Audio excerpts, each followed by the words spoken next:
Well, I was trying to remove that. StreamYard, the buttons on StreamYard are not quite cooperating with me today.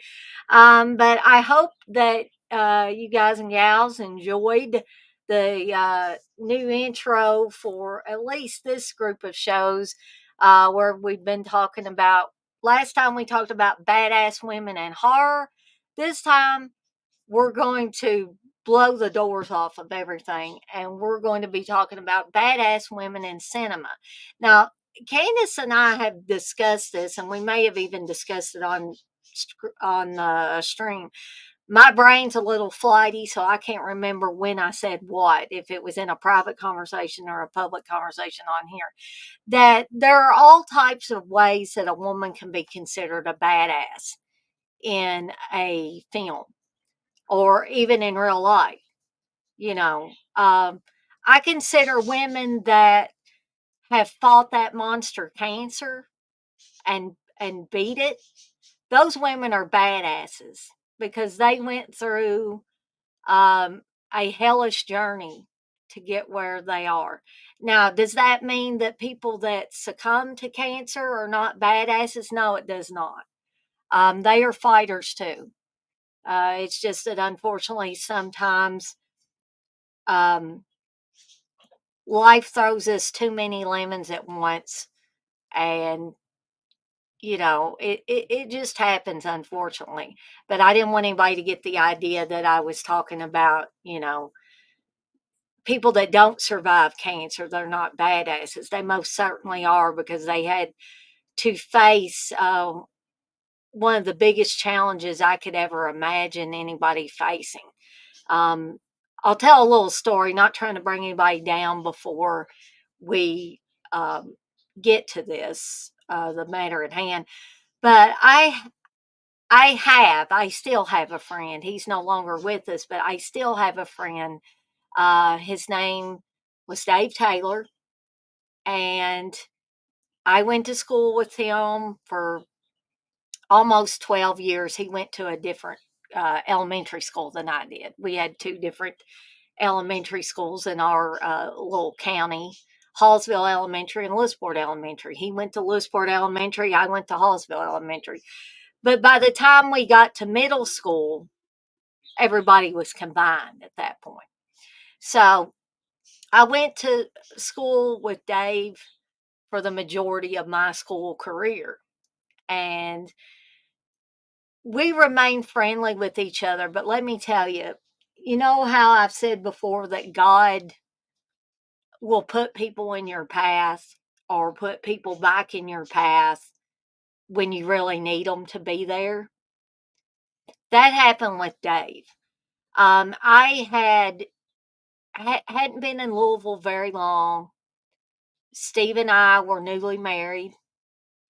A lot of emotions were going through my brain at that time, and if my dear husband hears this, I don't want him to think that I regret marrying him, because I most certainly don't. But I think most women will say that when they first get married, they have second thoughts and third thoughts and fourth thoughts, maybe, about did I do the right thing?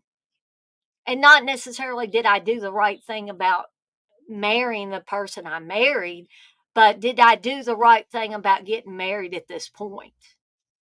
And I think that that was part of what I was going through. I had a new job with the library system. I was getting used to riding the bus to go to uh, my place of employment and other places when Steve could not take me. So everything was all new. So my emotions were a jumbled mess at that point. And just one day out of the blue, Dave messages me through Facebook Messenger and says, "Hey Dana, how you doing? How's things been going for you? Heard you got married and all that stuff." And we had a nice little chat. And when I was in high school with Dave, I had the biggest crush on him. And I never told him this. And now that Dave is gone, I wish that I had at least told him. It wouldn't have made any difference at that point in either one of our lives, but I did tell his wife at the time when Dave was very sick. She wanted people to send remembrances of Dave throughout the years, and I told her. And it is my hope that she shared that with Dave. She said she was going to share all these memories and reminiscences with him. So Dave fought really hard against the stage 4 stomach cancer that he had. And he became determined to marry this girl that he was in love with, even though he was very ill at the time,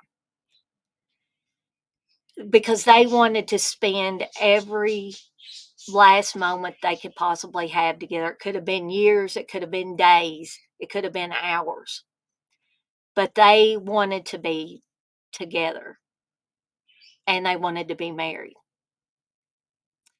And so they did.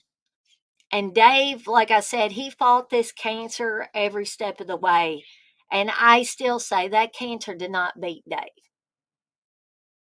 Dave is in heaven now looking down on all of us, all of his friends and stuff. And he is saying, I made it, guys. I made it. I came out on top. That cancer did not beat me. So Dave is male, but he's what I consider a badass. And I just wanted to share that story with you guys and gals. It's a very emotional story for me to tell, and you can probably tell it was a little hard at times for me to tell. But I just wanted to share that because it's important that we see. I know we're going to be talking about movies today, but I think it's also important that we see in our real life, in our personal lives, we meet a lot of badasses over time. And they're not badasses because they can go out there and kick butt. Our moms are badasses. My mom's a badass. And Candace would say her mom's a badass. I can guarantee it. I'm sure Chris would say that his mom's a badass. Most people will say my mom is the most badass person in the world because look at all they have to put up with. They have to put up with us kids for one thing, you know. How big of a badass do you have to be to put up with that? So I say hats off to all the mothers, even though it's not Mother's Day. I try to thank my mother at least once a day, even if it's just out loud in my house. Thank you, Mom. Thank you, Mom, for one, giving birth to me so I could have life, for choosing with my dad to have a baby so that I would be around, because I most certainly, I may not act like it all the time, but I most certainly am glad to be around and want to be around for some time to come, because I got too many things I want to do, and too many people I want to love, including my husband and my fur babies and my feathered babies and my scaly babies and all my friends and all of that. So I know I'm getting a little sentimental. I don't know what's going on with me, but Dana's getting sentimental today. Must be hormones. And I'm going on and on about stuff. But Chris, you say, hey, Dana, I'll be on there in a bit. It's almost lunchtime. Awesome. So we are going to have Chris on here with me and Candace at least for a little bit of time. So I'm going to, without further ado, now that I've blabbed for how long? 10 minutes or so. I'm going to have Candace on here. Hey, Candace. Hey, Dana. Hey, Chad. Yeah, I was just back there listening. I was agreeing with all that you were saying. Before you even mentioned like our moms, I was thinking my mom is probably the most badass person that I know. Um, Especially, with all that my mom's had to put up with through her life and stuff. And she just marches on like I don't know, you'd think she was like some kind of like Terminator or something. Yeah. She's Sorry, really guys bad. and girls. This is what happens when you have 5 dogs. I'm not. Oh yeah, I've got the same issue, so I know exactly what you mean. But Yeah, I was thinking whenever Dana was talking about her mom and stuff, and I was like, yeah, that's exactly what I was thinking. But also your story uh made me think of our friend James Yes. as well, who also James is battled another good cancer. example. Great Yeah, example. he did. I know we've mentioned him before. If anybody watching remembers Dead Pit from way back, you might would have known him from the message board. I think we went by Wolfman. Pretty Yeah. sure that's what he went by. Yeah, he's our really good friend Abby's husband who had passed away from cancer, but he put up a good fight. It was a very short fight, but he put it up, and he's missed too. So whenever Dana was telling her story of her friend, it made me think of our friend James, who Dana was good friends with, and I and Chris were really good friends with him, and um, so many people has been affected by that disease. It's really, I think everybody has been knows somebody who has been affected by that, by cancer. I mean, it's just something that is, you can't get away from it, you know. So whenever Dana was thinking about that, it just always makes me think of James, because honestly, even though I've had family members who have went through that, he was the first real close person that I knew who went through that, and it really affected, I think, everybody. Because he was around our age. I think he was a little bit older than Chris and I, but he was around our age, and it I think makes he you was think probably close to my age or exactly my age. maybe. It just makes you think, wow, that's just crazy. But anyway, getting off of our, like Dana said, our emotional roller coaster. Dana Yeah, got 'cause me if I all talk too much emotional. more about it, I'll be crying on here, and everybody be like, "Oh my god, Dana's crying." No, but she's right though. Whenever it comes to people being badass, it's just, there's so many levels, because we talked about people last week who were not good people, but Exactly. they were badass in what they did. So I guess it's just the way you look at things. Don't you agree, Dana? I most certainly agree, and I have got in my stack today, I have some comedy films that I was going through my movies on my shelf, and I was like, "Oh my gosh, that person is a badass. I gotta pull that movie out. We gotta talk about this." And some of these people or some of these women that I'm gonna be talking about today, were badasses in comedy movies, but they were also badasses in horror movies as well. Oh, So it's kind of like a little bit of a crossover thing. And in fact, one woman crossed a lot of barriers. And you may be able to figure out who it is by me talking about this. This woman was in music videos. She mm, was in a horror movie, and she was in some comedy stuff as well. yeah. I So think I know who you're talking about. I won't say it, you but I think I know who probably do. Some other people might be able to um, yes. well, I figured that you would come up with some really good ones. So I really focused myself on two people, because I have a list. And before I come on here, I say, I gotta choose two, at least two people. Right. Because I said, I know Dana, Chris is coming on there. He's probably going to be talking about somebody or maybe a couple people. I said, I know Dana's going to have a bunch of people that I know that I probably not even thought of that she's going to bring up. So that'll bring in my conversation too. But there's two people. If I get to talk about two people, that's I've narrowed it down to who I want to talk about. Candace is a little bit better than me about like narrowing this stuff down. I balloon instead of narrowing stuff down. I Well, have a really difficult time doing that. like I said, I knew that you would probably pick out some really good people that I've not even thought of. So I'll have conversation in there too. But if there's two, I said I want them to be unique. So I think I've come up with two people that maybe fits that. Maybe not. Maybe people are like, well, I figured that Well, anyway. That's the way I was thinking about. if it fits it to you, Candace, I say go for it. But before we get started, I did get something in the mail just before this stream. And I just wanted to show off about three things just really quickly. One of these is probably really going to be interesting to this crowd and probably really interesting to Candace and Chris. But I love Scooby Doo, and so I got some sleep pants with Scooby Doo on Oh, them, and I love those.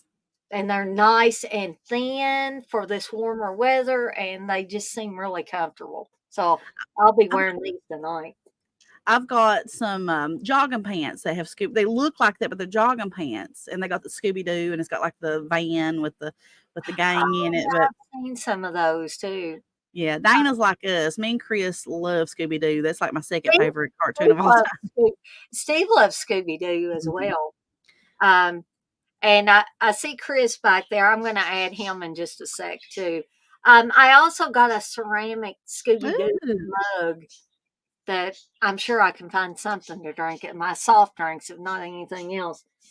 And probably the thing this crowd is going to be most interested in. In fact, the mayor, when he heard me talking about this, he went out and bought him a copy of it.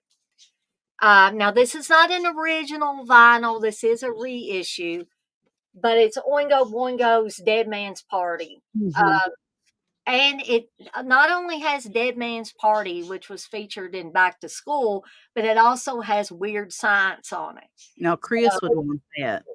And I'm not sure what the colored vinyl is. I haven't had a chance to pull this out. I think it looks like it's a reddish vinyl because it is the colored vinyl, but we do have red Oh.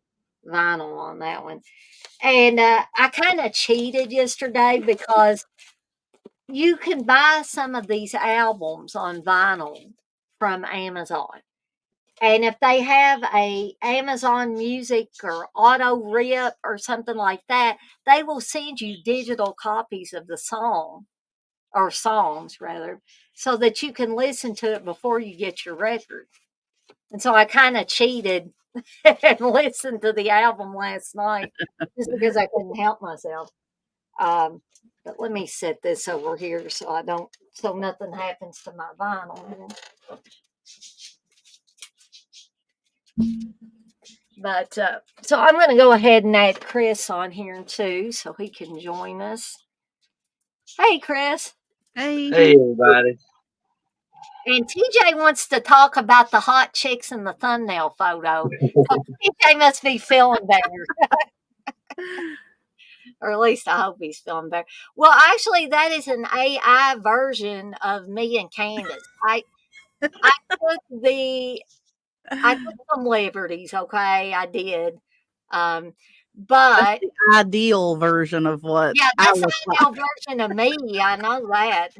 Steve would like me to look like that, I'm sure too. I may look that way maybe 13 years ago, but I don't now.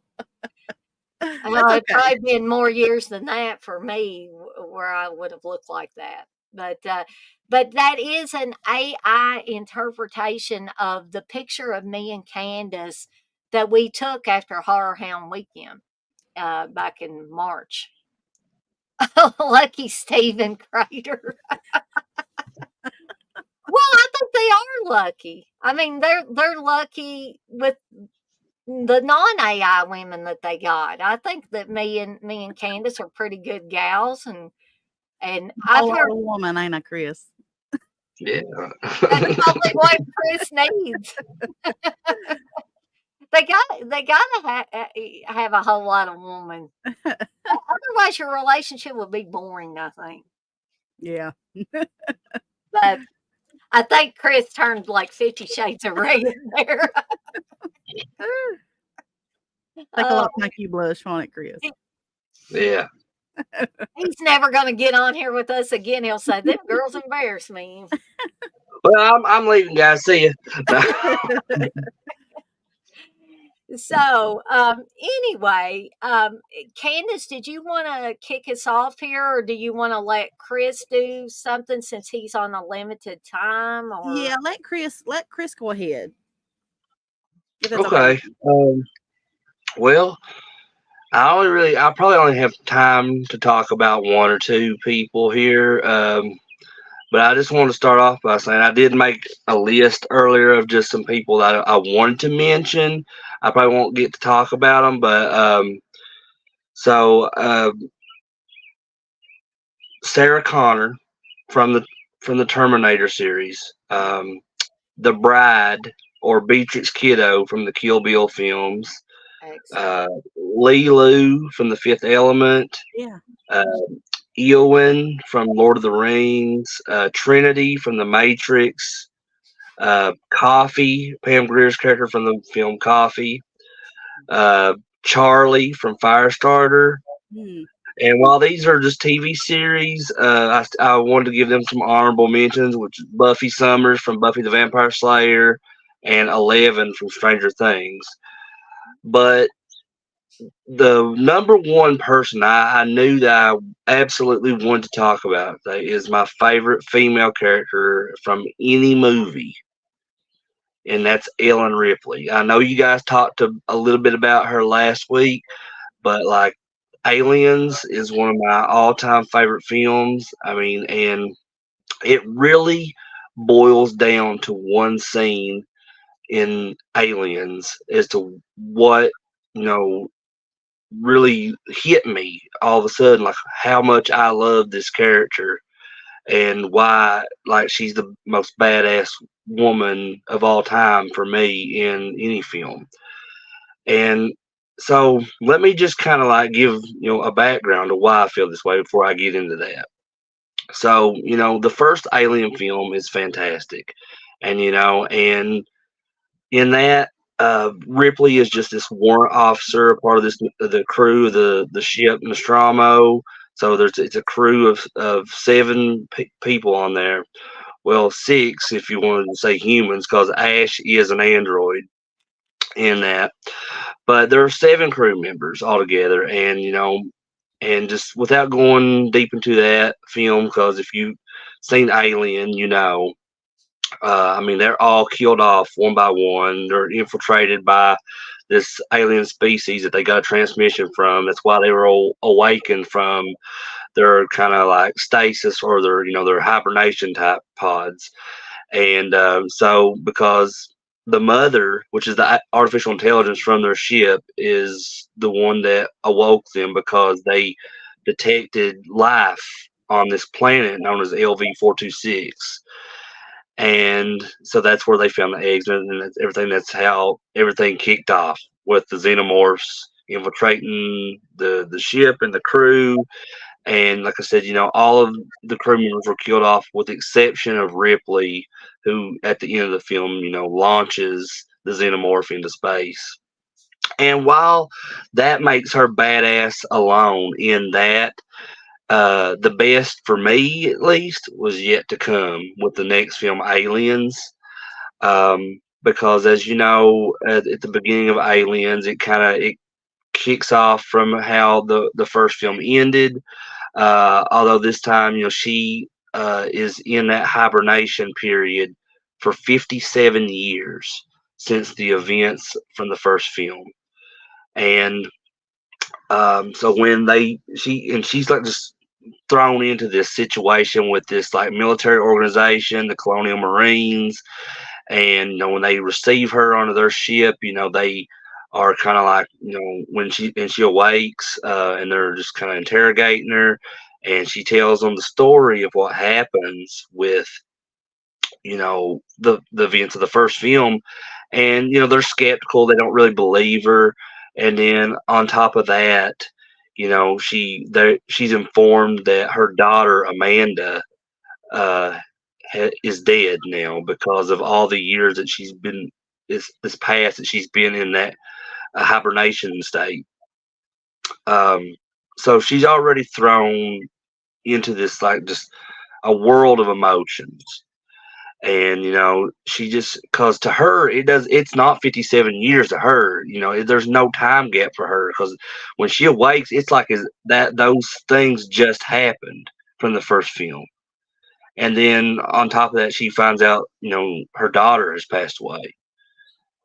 And then, like, so it goes on, and then she doesn't have any kind of military experience or anything. And they get a signal from that same location from the first film where they discovered the eggs.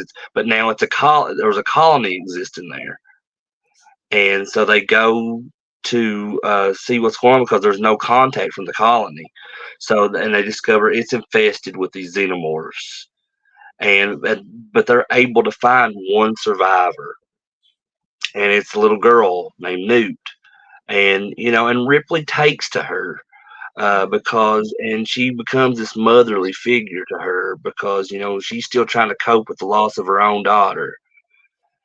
And like I said, she had no military experience going into that situation, and she didn't really have any kind of experience with like the weaponry, and she was just kind of given a little small crash course by Hicks, played by Michael Bain.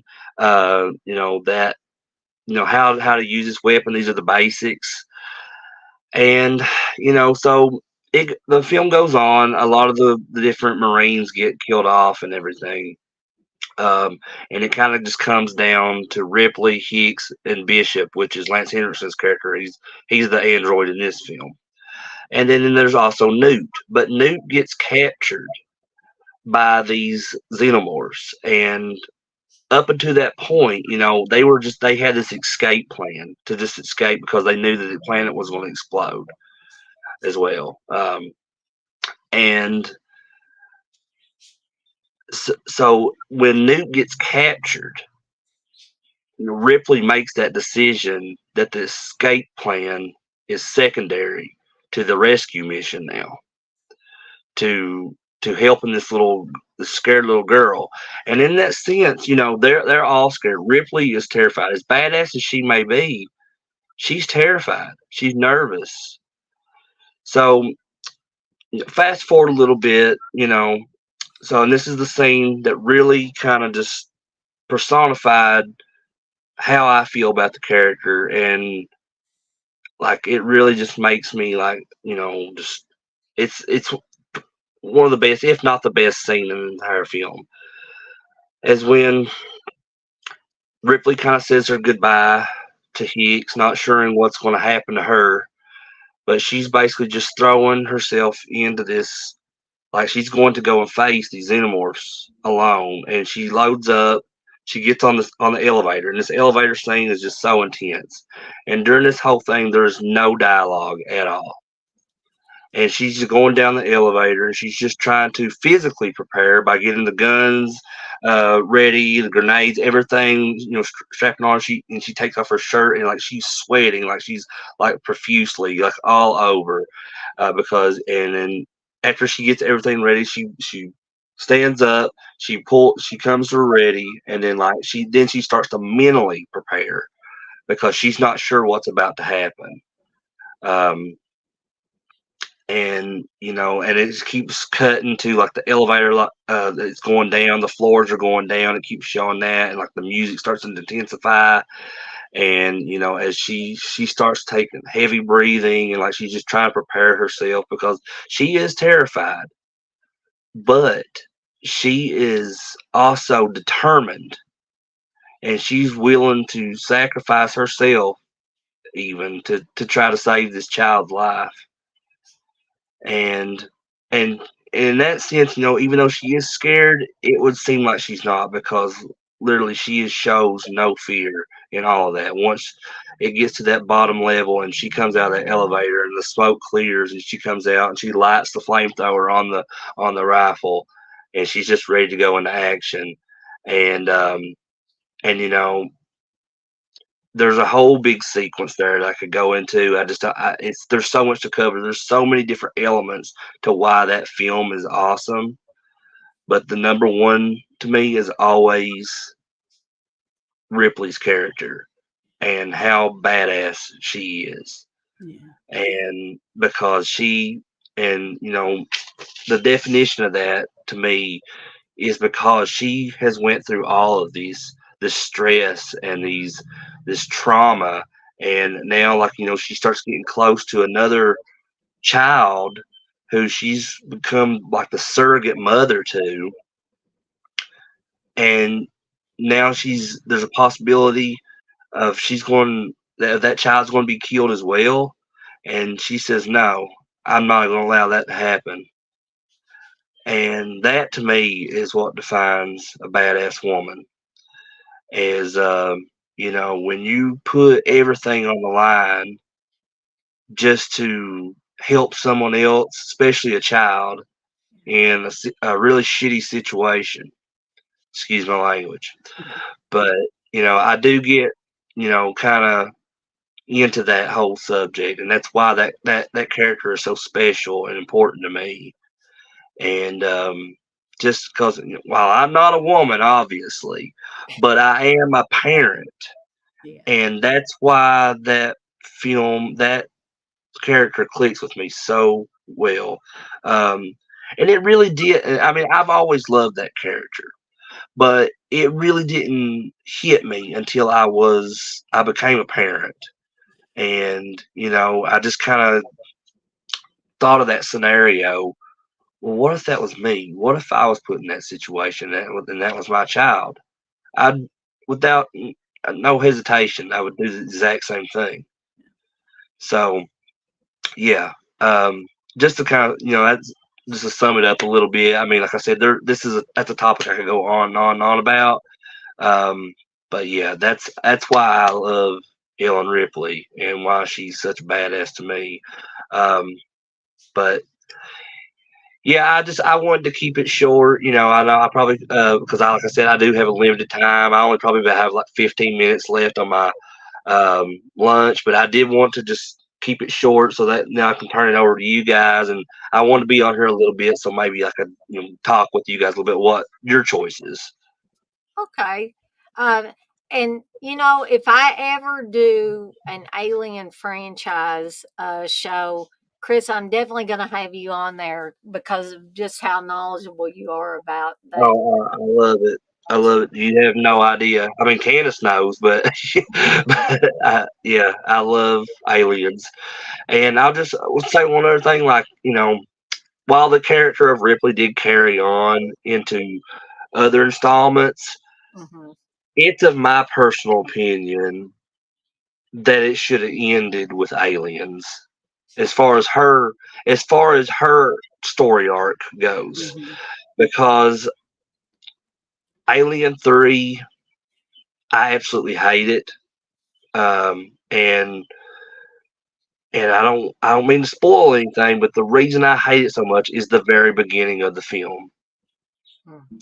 And in the very beginning of the film, they had gone into that hibernation period again from the end of Aliens to make their journey back to Earth.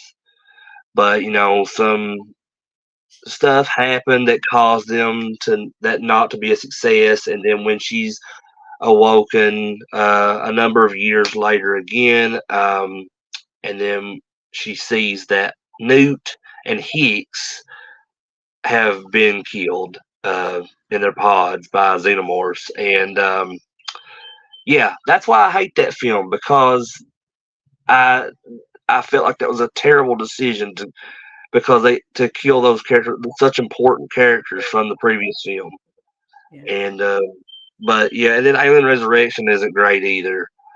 And but yeah, like, to me, Aliens, the second film in the series, is one of the most perfect films I've ever watched in my life.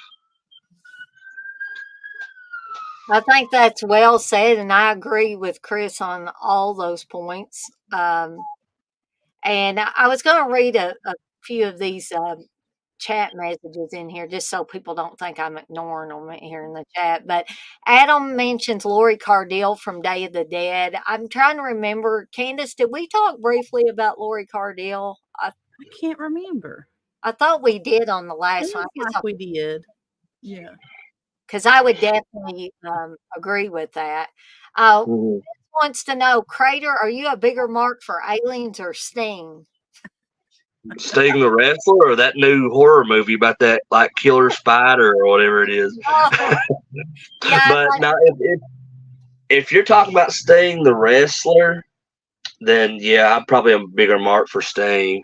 that's a whole nother story, though, I could get into, but I'll leave that for another time. you could be like me about the Shining stuff. You could say apples and oranges, Wes. Apples and Yeah. oranges. uh, Let's see. Wes says Paul Reiser and aliens makes no sense at all. It's so bizarre. Do you have a take on that, Chris? Well, I mean, he's just part of that whole. He's just a guy that's just there with the military, the Marines. From what I always seen, I mean, like he's just kind of like a advisor. Because for a short time, like even Ripley is kind of like promoted to like an advisor of what's going on with the situation at hand. But she goes from that to basically leading them in the film to saying, "Hey, I've been through this shit. This is what's going to happen. This is what we're going to do." And I love that about her. I also like that the Ellen Ripley character is someone who not only goes up against these creatures, but she goes up against men who want to treat her like she's less than, to use Candace's phrase. Me and her have talked about a lot of different things. I won't go on about our private conversations, but Candace has mentioned the phrase less than. It made somebody feel less than. And I think that's a perfect turn of phrase here for something like this, because I think some of the men in not only the alien films, but Silence of the Lambs was another one we brought up. Jodie Foster's Clarice Starling character is treated as less than by some of the people that she has to work with, some of the men she has to work with. But I think that these things make the women stronger. They make them more formidable. They make them somebody you don't want to mess with.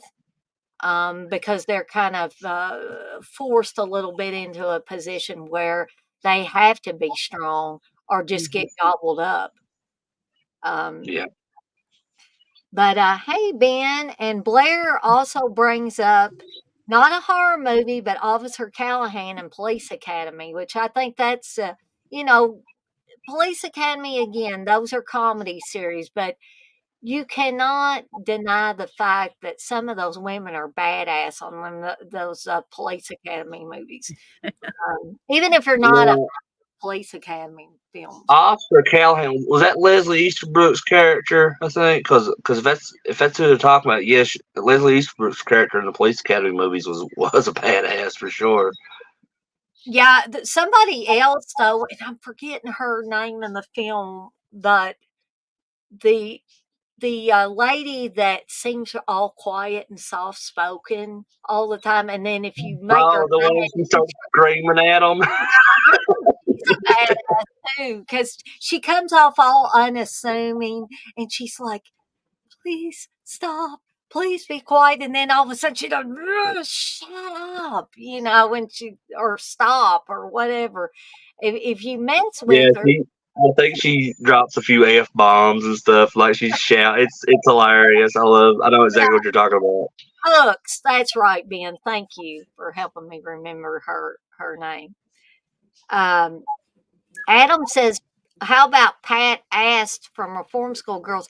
I'm ashamed to say, Adam, I have never watched Reform School Girls, so I can't really comment on that. Chris, have you seen Reform School Girls? I'm not. Okay, so I guess we'll have to watch that, and then we can comment.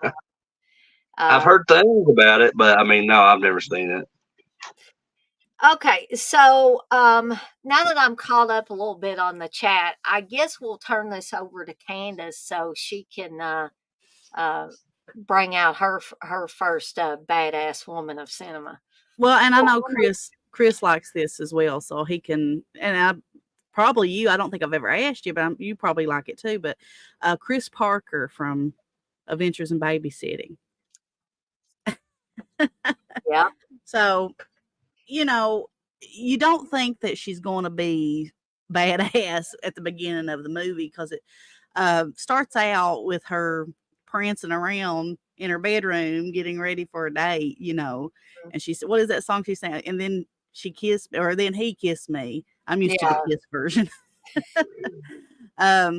So Yeah, I've always thought that her character was badass, especially the scene in the subway when she encounters the gang. So if you've never seen Adventures of Babysitting, it's a movie. I think Chris Columbus, the guy who made like the first two Home Alone films, and didn't he do the first two Harry Potter films, Chris? Christopher Columbus. Yeah. Yeah, you know what else he did? Miss Doubtfire. Gremlins. Gremlins. Yeah. Yeah, Can't forget you should that. know that, Candace. Well, I'm just saying, I know him mostly from the Home Alone films.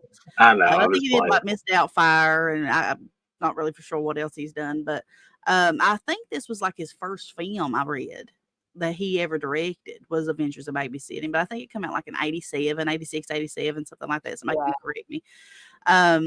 But it stars Elizabeth Shue. What is she in? I know she's Karate Kid. Karate Kid, and then she took over. What is that? Claudia Wells. Yeah, and Back to the Future. And part 2 and part 3. Parker, which she's playing another character in this with the last name Parker, and she was Jennifer Parker in the Back to the Future films. But Keith Coogan, he plays in another film or that has babysitter in the title, which was Don't Tell Mom the Babysitter's Dead, which I love. One of my favorites. I love that one too. Yeah, he also has a cameo at the end of Python. Oh, does he? I can't. It's been so long since I've seen that movie. I can't remember. But he plays Brad Anderson. So, like I said at the beginning, if you've never watched it, just a little rundown of all the kind of stuff.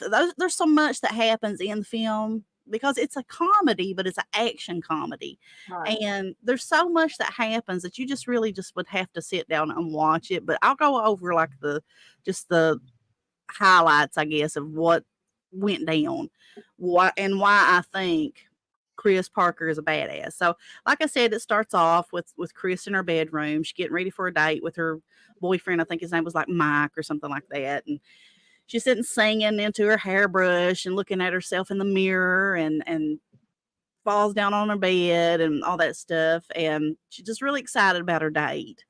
And just to be disappointed because her boyfriend comes and he cancels the date. I think he says like his little sister is sick or something like that. It's been a while since I've seen it, but I've seen it so many times I about know what's went on. So if I say something wrong, just correct me if I'm wrong. And she's disappointed. So she has a friend named Brenda. And I think that woman that plays Brenda, is her name like Penelope Miller or something like that? Something like that. Yeah, I'm not sure. Big Top, I think. Oh yeah, Big Top Pee Wee. Yeah. What was it? I think her name's like Penelope Ann Miller or something like that. But she's wanting her friend to come over. But her mom's like trying to convince her, like, go babysit. The Andersons need a babysitter for their little girl. She's obsessed with Thor. I think her name was Sarah. And she didn't want to go do it, but she is convinced into doing it. So whenever she gets to the Andersons' house, because they're going to a party downtown, and it's downtown Chicago for the night. So she goes to her house, and Sarah's older brother is there, which is Keith Coogan's character, Brad.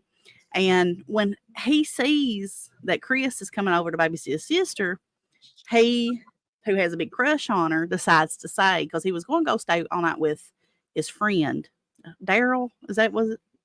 Was his name? I think Daryl. I also can't remember. It's been a while for me. Daryl. So he decides just to, blow Daryl off and stay there. So that Daryl ends up coming to his house and he's real obnoxious. He's like making faces. And he sees that Chris is there and he starts making comments and all that good stuff. But while she's there, she gets like a collect call from Brenda, her friend, who has informed her that she's ran away and that she is downtown now in a phone booth at a bus station because she's ran away from home. I think her mom, she didn't get along with her mom or whatever. But while she's there and she's calling Chris, she's like in this phone booth and there's this old man that's coming up to her and like starts banging on the glass of the phone booth. He's like, "Get out of my house!" And it shows like all this like stuff at his feet. He says, "Get out of my house." She said, "Please, Chris, come and get me. I can't. I don't have any money. I spent all the money on my cab to get here." And Chris is like, I can't come and get you.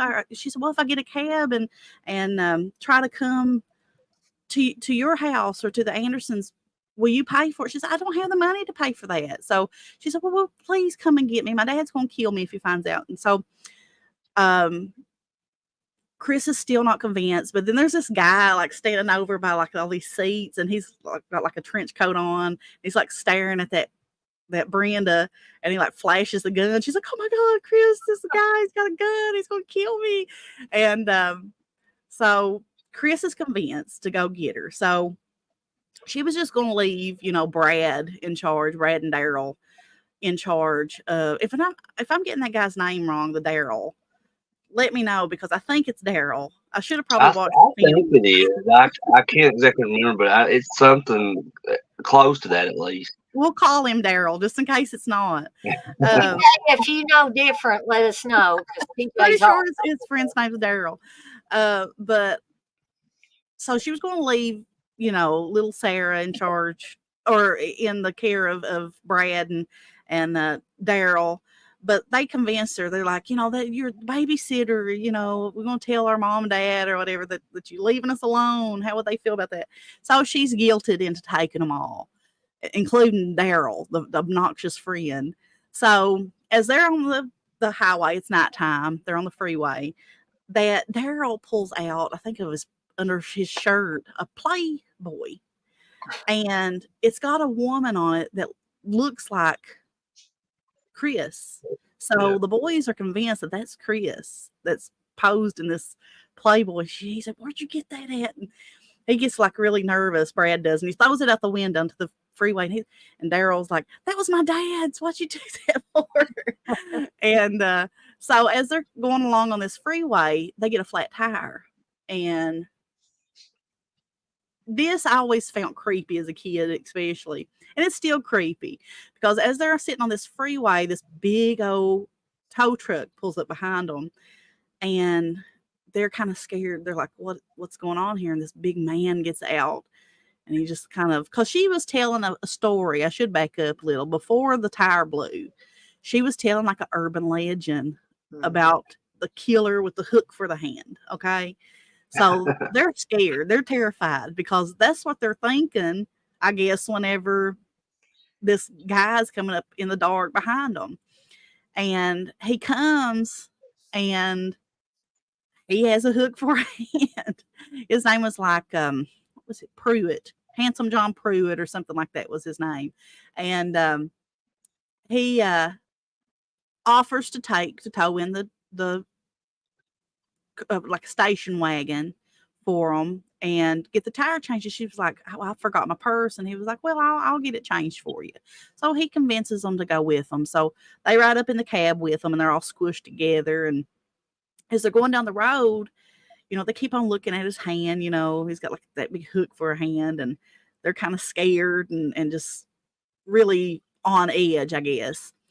And as they're going down the road, he comes off as a nice guy, somebody not to really be scared of. But then he gets a call on like the CB, and it's somebody that he works with has spotted somebody at that John Pruitt's house sleeping with his wife. So he gets mad and starts going off course, and he ends up at his house, and a big gunfight, or not really a gunfight. He's just shooting up, trying to kill his wife and that man that she's with. And they get scared and start running. And in the process of that handsome John Pruitt shooting, he shoots Chris's mom's station wagon's windshield out. And they're like, "Oh gosh." So they go and they like get in that guy's car, the one that's sleeping with that John Pruitt's wife, and they hide in there. And he's trying to get into the car, only to find out that there's already a car thief in the car, and they get scared and terrified, and he gets out of there. Like, not out of the car, but he drives the car off because he's hot wired it. And he seems like a nice guy, even though he's a carjacker. They kind of get at ease with him, and they're trying to get him to stop and let him out. And I still to this day don't know why he just didn't let him out. But he's like, I'm not setting you off out in this bad of a area. You know what kind of place this is? And so, Can I stop you right there real yeah, quick, Ken? Because I have to go, okay, unfortunately. Chris, thanks for joining us. Yeah, thanks for stopping by, Chris. Yeah, you all have fun. I'll see you guys. We will. See ya. But, and I'm not going to tell the whole thing because just in case somebody's not watched it, I don't want to ruin it all for them or anything like that. But classic 80s film. But anyway, that carjacker, and I cannot remember his name, ends up taking them into this garage, and it's a full working car garage with all these stolen cars. So it belongs, I don't know, to the mob or what it is, but there's like this big like ring of car thief I guess things, whatever you call it. Is that like a shop or Yeah. whatever they call those? So you got these men that are like dressed in suits and stuff. But anyway, they're like terrified. They're like, what is going on here? And the main guy over, I guess, this car hawk shop or whatever you call it, like gets mad at that guy for bringing them in there. He's like, you've, outed our location. These kids are going to talk, So they go take them up into this office, this like glass office up these steps, and puts them there. And they're sitting in there like scared to death because they know that if they don't get out of there, that they're probably going to be swimming with the fishes. And so they devise a plan to go up through the roof and go along these metal beams because there's like this like opening. And as they're doing this, that Daryl sees that Playboy that Brad had threw out the window, and he steals it. But this Playboy is different. It's got all the plans or whatever it was that these people had written down on it. And so he's stolen all this sensitive information that has been written down on this Playboy magazine. So they go and they somehow manage to climb these beams and get out on the road. And then they find out that these kids are missing and that they had stolen the Playboy. So in their minds, they've stolen this to take it to the police, not because, this, horny boy has gotten it and wanting to take it back, I guess, back to his dad or whatever. And so they get after him, and it like a big chase ensues from this point on to the end. And they end up in a blues house, where they're like thrown on stage, or they just end up on stage, and blues guitarist, what is his name? Albert Collins is up there, and he won't let them off the stage until they sing. He said nobody gets off the stage until they sing. So they go into this like babysitter's blues spiel, and they're singing, just making it up on the fly. And here come these bad guys that's chasing. Like two bad guys that are chasing after them, and they see them, and they get out of there. And it looks to me, if I'm remembering correctly, that Albert Collins stops them because they end up on stage too. The bad guys end up on stage, and he won't let them off stage until they sing. But they get out of there, Chris and Brad and Daryl and Sarah. And that Brad is like confessing his love sometime down the road to her, that, hey, I like you, I want to be your boyfriend or whatever. And she's like, you're just too young for me. So it like breaks his heart. And I can't remember, Dana, and if you've seen it and you remember, I can't remember if they find out then that Daryl had stolen that Playboy boy or later. But You they know, somehow, it's been so long since I've actually watched Adventures in Babysitting. I need to refresh myself on it. well, either then or later on down the line, while they're still running away from these bad guys, they find out that the reason why these bad guys are after them is because of the Playboy that he stolen. But anyway, after the Blues Club and stuff, they end up down into a subway and onto a train. And this is the real badass scene. But before I go into that, I want to back up and again, I probably should have prepared better for this. Um, I wanted to mention the fact about Brenda back at the bus stop or the bus station. She is a woman who wears glasses and she can't see without her glasses. So there's a scene where she's sitting there um, on these seats, sitting and waiting for Chris to come and get her. And she's tired and she takes off her glasses, and there's a homeless woman sitting next to her. And she lays her glasses, big old glasses, and lays them down on the arm of the chair. And this woman next to her, the homeless woman, picks up her glasses and puts them on and realizes she can see out of them. And she's like elated. So she like jumps up and leaves with this Brenda's glasses. And whenever Brenda comes to and gets ready to get her glasses and put them back on her face, she realizes that they're gone and she cannot see. So it ends up with her like going around, like looking for her glasses and panicking. And she like tries to get a hot dog, and they won't give her a hot dog because she has a check. And he said, no cash, no hot dog. And they go like into a fight about that. But then she sees what she thinks is a cat. And she goes down to pick it up. And he said, that ain't no cat, lady, or something like that. And it's a big rat. Oh, Do you remember that scene? I do as you're explaining it. Yeah.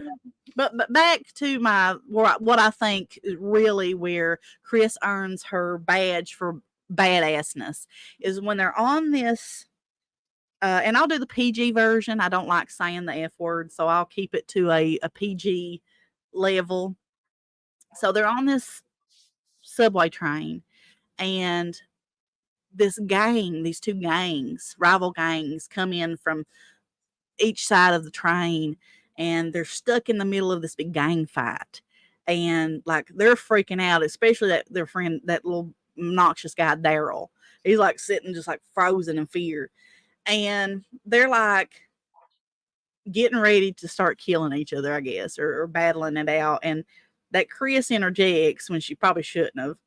And she's like, listen, I got these kids. If you can just let us just hold off and let us get off the train, then you all can do whatever you want to do. And I'm just paraphrasing. And they're like, shut up, bitch, or whatever. They call her a bitch. And everybody's like chanting bitch at her. And that Daryl's like, are you going to let them call her that? And that Brad gets up and he's like, hey, you don't call her a bitch, you slum, or something like that. He calls them. And he's like, you think you put your foot in your mouth, and he gets stabbed in the foot, in the toe, with a switchblade. And he says, you don't F, and I almost said it, with the Lords of Hell or whatever their names were.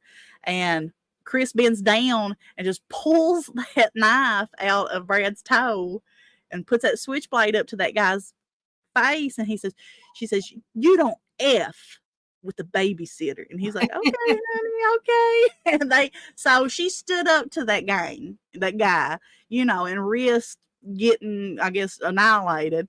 But they let him off the train and stuff like that. So that was the real, I think, really, to begin with, she was a badass for having to put up with that Daryl. That guy was obnoxious the whole time. But anyways, that Brad like passes out because his toe, and he ends up getting taken to the hospital and all that. And they have like a miscommunication where they think Brad is dead, but he's only got like stitches. And when they see him, like she hugs him and all that good stuff. But all this other stuff happens. You just have to watch it. And they end up like at this frat house where she meets this boy that she likes, and he offers to take them to that Dawson's Garage where that John Pruitt was initially going to be taking them to, because that's what he worked for, was at the Dawson's Garage. I think I forgot to mention that. And he says, well, listen, I got $45. It's not the $50 that you need, but I'll give it to you. So he was nice enough to give him the $45 and take them to that Dawson's Garage. So when they get to that Dawson's Garage, and like I said at the beginning, that little girl Sarah is obsessed with Thor, and she's wearing a Thor helmet all throughout the film, and she's like just obsessed with him. So when they get there and they meet that Dawson, and it's played by that one guy, that Vincent. I never can say his last name. It's like D. Onofrio or something like that. Vincent D. Yeah, One of those crime shows. TJ knows how to say it. I always mispronounce his name, but I know who you're talking about. Yeah, that's who plays Dawson, and he's cute too, as the way he looks in this movie. Because he also plays in Full Metal Jacket, right? Yeah, he plays. Yeah. If I'm remembering right, he plays the character of Powell in. Yeah. He's which the is one very that, disturbing. yeah, I always hated that scene when they do stuff to him, and then, but he's got a disturbing look on his face whenever he finally, we won't get into that. That's a different. He's also good looking in Mystic Pizza. He plays Lily Taylor's boyfriend. That's right. I've only seen that once, and that was a long time ago. But you're right. I forgot about that. But I really like him in Adventures in Babysitting, because whenever they go into that Dawson's Garage, they see him there, and that Sarah is just like she's in love because he looks like Thor. He's got like muscles, and he's got long blonde hair. He just looks like Thor sitting there because he's like doing some like metal work or whatever. And she's just like entranced with him. Well, whenever that Dawson finds out that they don't have the full $50 for that tire, he refuses to, let them have the car. He says, it's not $45. I need the 50, So that Sarah offers him her, because she's still thinking this is Thor, the Thor helmet. And he, like, I guess, has a change of heart and lets him go. But as they're going along, Chris made a mistake here. I mean, she should have just went on home, but she stops off at this restaurant where that Mike, her boyfriend, was supposed to take her, and she goes in there and finds him with another girl. So all this stuff happens, and she's like more thinking about, is that me, Dana, making a noise? I didn't hear anything. So okay. I keep on hearing a ding, so I didn't know if that was me or whatever. But anyway, in the process of this, now she's being a little bit neglectful, so that Sarah wanders off. Mm-hmm. And I think like a toy store or something that she sees, but these bad guys catch up with them again because they see that Sarah, and they end up somehow going into this big old like office building that they're renovating and stuff. And it just all ends up, and I won't give away the rest of it, but it ends up with a scene that kind of like a Die Hard type scene where they're like out in these like windows, and she's out on the ledge of this building, and I won't give away the ending or anything like that. I'll probably already have anyway, but it's long story short, it's a badass film. To me, I always loved it. It's got a good ending to it. Even though you think that, because to me, the ending is stressful, watching this. It's stressful seeing it, but it all ends in good. And, yeah, just whenever I was thinking about the whole badass women of like just anything, she was the first one that kind of popped into my head.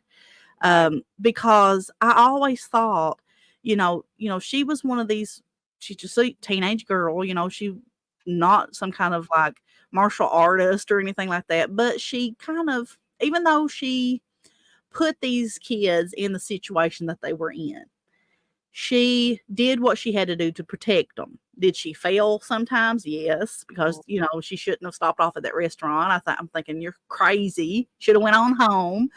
But in the end, everybody was all right. So I guess, that was my first choice. So I thought it was a little different, but And that's an interesting one, and I'm glad that we're kind of going off the beaten path here with picking. And I think I did that too. And y'all are gonna see here in a little bit how far off the beaten path I did go with some of these. But I did want to say hey to Blissful. okay. And Blair's in here. TJ says props to Adventures in Babysitting, not making that Blues Club scene come off as racial, Mm-hmm. which is a good point. But TJ says ironic, and I'm not even going to try to mention his name because I butcher his name every time, TJ. But Frio or something like that. he said was Thor, then became a villain in the Marvel universe. That is interesting. Mm-hmm. But I guess if it's okay with Candace, I'm going to go with the horror one. I'm going to alternate back and forth between horror and D'Onofrio. Okay. D'Onofrio, that's it. Yeah, I know I've heard it pronounced, but I've it's hard to keep in my brain how to pronounce that. And you know, TJ, I'll forget between now and the next time I mention that guy's name. But I wanted to talk a little bit about the original Friday the 13th, which actually the original Friday the 13th in my eyes has two badasses in it. One that is a good girl. Yeah. One that's a very bad woman, but you can look at it as she's went through something tragic and her brain just could not process it, and so she becomes vengeful. So the first person I want to talk about is Alice from the original Friday the 13th. And she's a badass because of the way she handles herself throughout the movie, even until, up until it gets to the final battle, so to speak, right? So she has to deal with, I mean, come on. She has to deal with Steve Christie, who's kind of, I don't know. I think he's kind of lecherous. He's like always trying to come on to her all the time. And, kind of just, I don't know, being very, Sleazy. sleazy. And he's the dang owner of this camp. But I feel like Alice, I think, it's not, her backstory isn't fleshed out. But there is a scene between her and Steve Christie in the movie where she's up fixing a roof on one of the cabins and he's kind of trying to flirt with her and stuff. And at one point, he says, "Do you want to leave?" And she says, "Well, I might have to go back to California to straighten something out." Now, we don't know what that is exactly. It could be straighten something out with a family member, straighten something out with a boyfriend, a husband, maybe even. We just don't know. So she also has a thing for another one of the camp counselors, played by Harry Crosby in the film. And I think he's a better choice for her than Steve Christie. One of the reasons why is I think Steve Christie is way too old for the Alice character. And I think he wants Alice for just a plaything. That's just what Steve Christie comes off to me as like the playboy type. The guy that's going to play the field until the end of his life. And, me personally, as a woman, I don't have too much patience for guys like that. I'm not saying that I haven't had guys that were friends of mine that were like that, but I didn't approve of their romantic choices. Because these are the kind of guys that are never going to settle down with one woman. They're never going to want to get married, settle down, possibly have kids.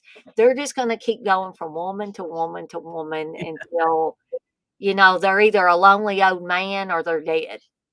One of the two. But That's how I see Steve Christie in this film, and he is not a stable choice for Alice to pick. Okay, so I'm glad that she's got her eyes set within the film on another guy.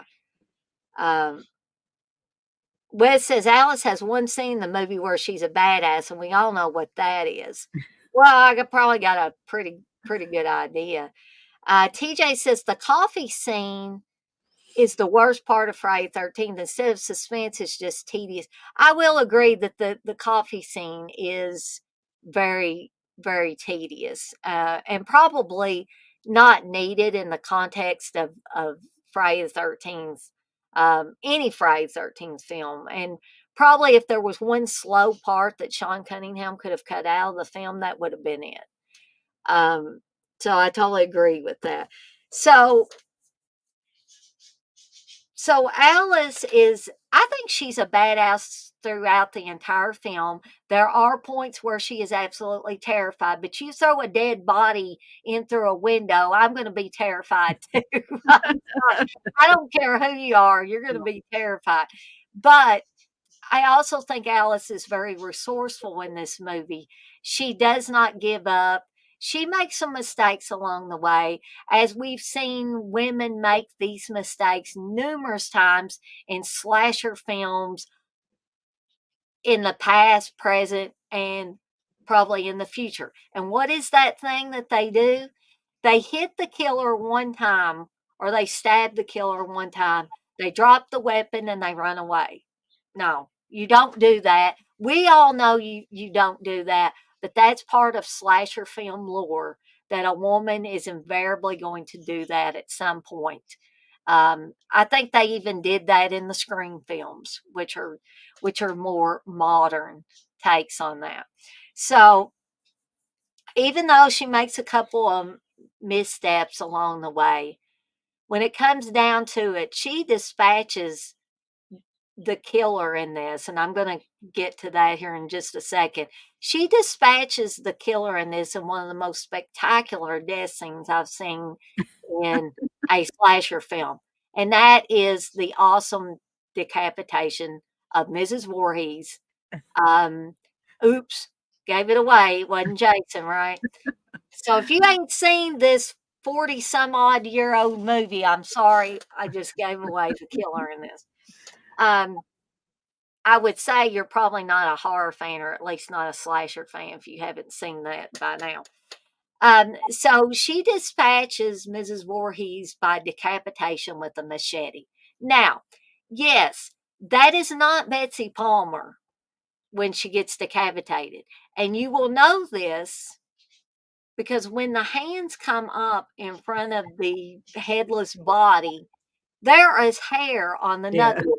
And why?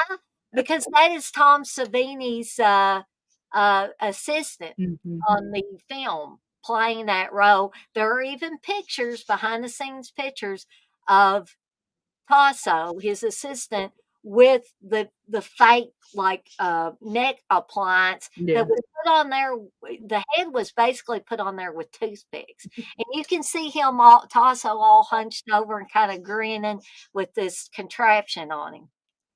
Yeah, Tasso Stavroskis. I'm probably mispronouncing that. Please forgive me, but yeah, I'll just call him Tasso because I've heard Tom Savini say his name. No, I'm not necessarily saying women can't have hairy knuckles, but in this case, that was not Betsy Palmer in that particular shot. Yeah, TJ, they didn't realize people would be pausing the scene with their VCRs like years later, and now pausing their DVDs and doing it frame by frame just so they can see that. Um, but that brings me to the other badass in this film, and that is Betsy Palmer's character of Mrs. Voorhees. Because how much of a badass do you have to be to get revenge on all counselors, where they had anything to Yeah. do with the death of your son or not? Do you have to be to set up all of this stuff that she sets Yeah. up in this movie? I mean, she is very crafty in this movie. The character of Brenda, who is reading in her cabin, she's in her nightgown and stuff, and hears a child, and the child's voice breaks just like a child's voice. And Candace probably knows what Yeah. I'm talking about. She has children or has a son. So, um, when a child is upset, when they're scared, when they're sad, their voice will have a breaking sound to it that is not like an adult. There's just no comparison. Hmm. So it is never mentioned that Mrs. Voorhees used a tape recorder of a child saying, "Help me, please, somebody help me." So we're led to believe, or at least I am led to believe, that Mrs. Voorhees did that voice Yeah. herself. So I don't know how much practice that would have taken. And, I know it's a movie, but we're talking about the story within the movie here. Okay. So while Brenda's reading, she hears what she thinks is a child saying, "Help me. Somebody please help me." And it seems to be coming from the archery range at the campgrounds. It's pouring down rain, but Brenda has a soft heart. I would have a soft heart if I Mhm. thought a child was in trouble. She goes out in this rainstorm. She goes out to the archery range. All of a sudden, the lights flash on, and you don't see Brenda get killed. You just hear that blood curdling scream.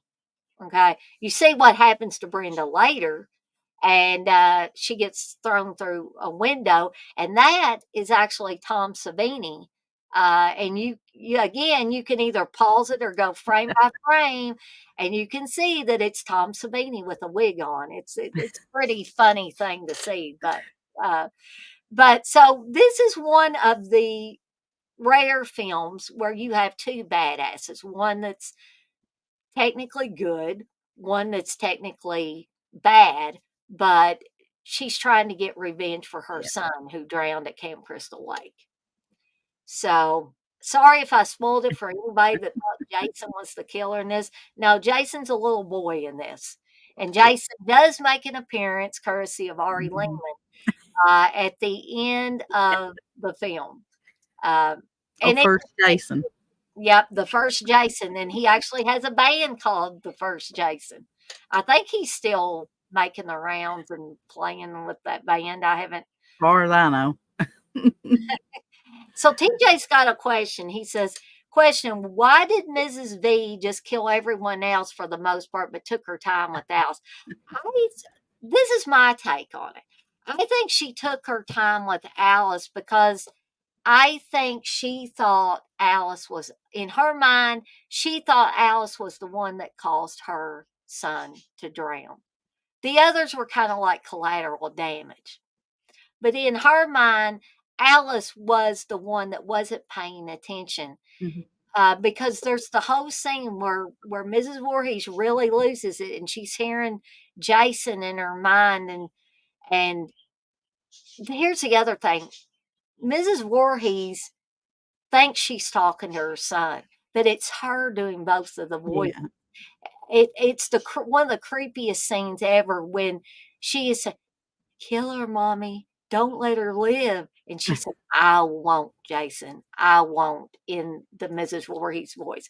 So in her mind, her son is right there. Yeah. Even though he drowned, he's right there saying, "Mommy, please get revenge. That's the woman that caused me to drown. Please get rid of her." Okay, so I think that that's more what it was because of the way Mrs. Voorhees was talking near the end of the film. When Alice has the realization that Mrs. Voorhees is going to kill her because she's lost her mind because she could not deal with the death of her son. Um, that's because it's a movie. And TJ says he's asking from a writer's perspective. Um, I did not spoil it, Uncle Bill. He says, "Give me 40 now." No, no. This is my show. Me and Candace's show, rather. We'll do and say anything we please. Uh, what says Ari jumps up and says, "Give him 20, fucker." That would be funny if he did that. But anyways, I just wanted to talk about that one real quick because I thought that was a good one, even though Yeah, it's a it's a horror good film, one. because we've got a couple of badasses on one side of the spectrum or the other. Hmm. So what I'm going to do is, if Candace is comfortable with that, I'm going to turn it back over to her to start talking about another one. And I've got to check on Zoe, and I've also got to run to the restroom real quick. So I'm going to take myself out for just a sec here, maybe. Well, I'll wait for Dana to come back to really get into my next one. I want to know what the chat, who are some badass women of not just horror, but just of cinema. Who are your all's choices? Anybody, anything different? I have some that I've never really wanted to go into detail about, but I don't really want to mention it because I don't know what Dana has planned. But Princess Leia was one of them. I thought that she was a badass in all rounds, if you like the Star Wars trilogy. And Chris had mentioned one. I can't never say her name right. That Melia um, Jovid. I can't say her name, but she's in the Fifth Element. I think that she is a good one. Now that Dana's gone, Cancer, quickly get out when you can. She leaves me, and I'm not one to bullshit around, so I'm always stuck not knowing what to say. So yeah, I'm gonna run off. Dana, she'd freak out if she came back and I wasn't here. She's like, "Where's Candace? Where'd she go?" But here's just one off the top of my head, and it's another crazy one. But what about Betty Davis and whatever happened to Baby Jane? She's just insane there. So I don't know if you'd call that a badass or just a crazy person. But I guess if you look at Mrs. Voorhees, she was a crazy person too. So um, I guess we can look at her that way. That movie's just creepy all around. I love that film. Um, if you've never seen it, I know it's one of the older black and white films, but if you've never seen Whatever Happened to Baby Jane, I highly recommend it. Betty Davis, and she's just insane in it. I won't give anything away, but if you're afraid of dolls, that's a movie. It really doesn't revolve around a doll, but there's like a life-size doll in it. Kind of goes back to the Shirley Temple. If anybody's like familiar with Shirley Temple and the doll craze, whenever she was huge, they came out with all these dolls that look just like her. Um, Also in Burnt Offerings yeah, I love Burnt Offerings, and I love her in Burnt Offerings. That's a good one. I think Chris had never seen that before, and I had um, told him, I said, "You need to watch Burnt Offerings." And when he did watch it, he enjoyed it. Does she have Betty Davis eyes? Well, in Whatever Happened to Baby Jane, she looks pretty rough. So she was going on the downhill during that movie. But Joan Crawford, I mean, she really gets the brunt of the abuse in that film. Um, I think both in reality too, because I think it was called Feud. I didn't ever get to watch it, but they started doing a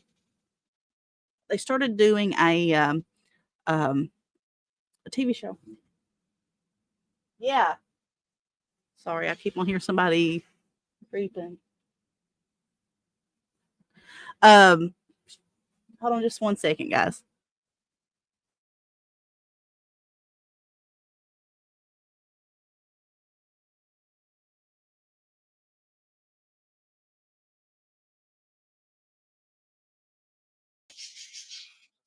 Sorry, I had to mute myself. I had somebody at the door.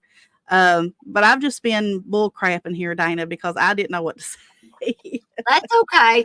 I try not to be gone very long, but Candace knows how this is, I'm sure. When you have multiple animals in the house, I went back there to go to the restroom, and Yeah.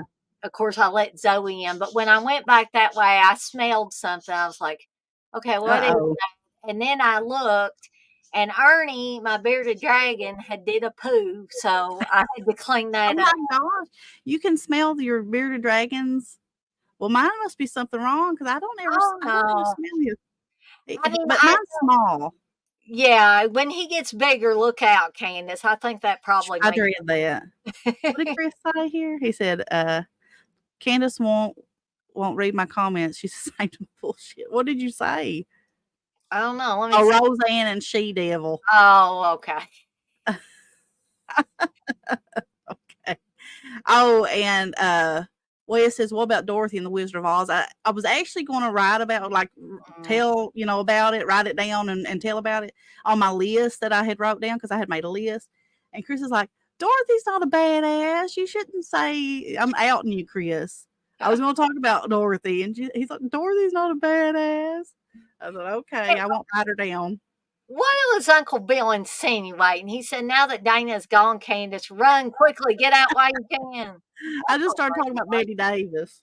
Have you ever seen that? Whatever happened to Baby Jane? Yeah, and actually, I was going to talk about Jane Hudson from Whatever Happened to Baby Jane. Really? Mm-hmm. Well, I gave it because I said I don't want to talk about something that Dana might have already have written down. I didn't know that you would be talking about her, but I love that movie. That's probably my favorite Betty Davis movie, and Joan Crawford.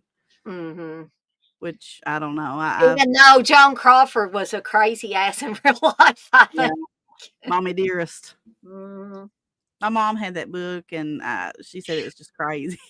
I mean, I watched the movie too, which I know the movie went over the top in some areas, but I will never look at wire hangers the same way ever No. again. Who There's was no that? way. Faye Dunaway?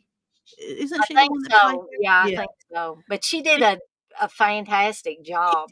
She comes in, she got like that oil on her face and her hair all, and she got that white. Man, that's crazy. Mm-hmm. I mean, I know some people, because I've read up on that and stuff. Some people was like, oh, she's just because it was her daughter was the one that wrote the book. Yeah. And a lot of people are saying that she just made that up. But I'm like, listen, I don't know. I believe it. I mean, just to be honest with you, it just because they were crazy anyway, both Joan and Betty. So, but I love their movies and stuff like that. But if you want me to go ahead and talk about the second person that I had planned to talk about, I will. I won't talk in detail or anything like that because we are getting. You talk as long as you want, Candace. If we do a third one of these, hell, we can do a third one of these. It doesn't matter. Well, I just wanted to wait till you came back, just in case it was somebody, which I don't think it would be somebody that you would want to talk about. Maybe it is. I didn't think that you was wanting to talk about Whatever Happened to Baby Jane. So that's. I had that on the original list. Oh, really? Yeah. What a way too. Yeah. Oh my gosh. If you're going to talk about that, and if you don't right now, I just want to say that song. What is it? Letters to Daddy. That she sings, and it's crazy. But anyway, the person that I wanted to talk about was Tina Turner's role as Auntie Entity on Mad Max Beyond Thunderdome. And whenever I mention Mad Max Beyond Thunderdome, and Chris is one of them, I'm usually scoffed at. Because I don't get that, because I can definitely see what you're talking about with that. Because, I mean, I'm not the biggest Mad Max film, but I love Beyond Thunderdome. But, according to people, I have questionable taste. So, I don't. According to some people, a lot of people, I have questionable taste. So, that is my favorite Mad Max film. Go ahead and throw the Rotten Tomatoes at me. I don't care. I love Tina Turner. She is one of my favorite people of all time.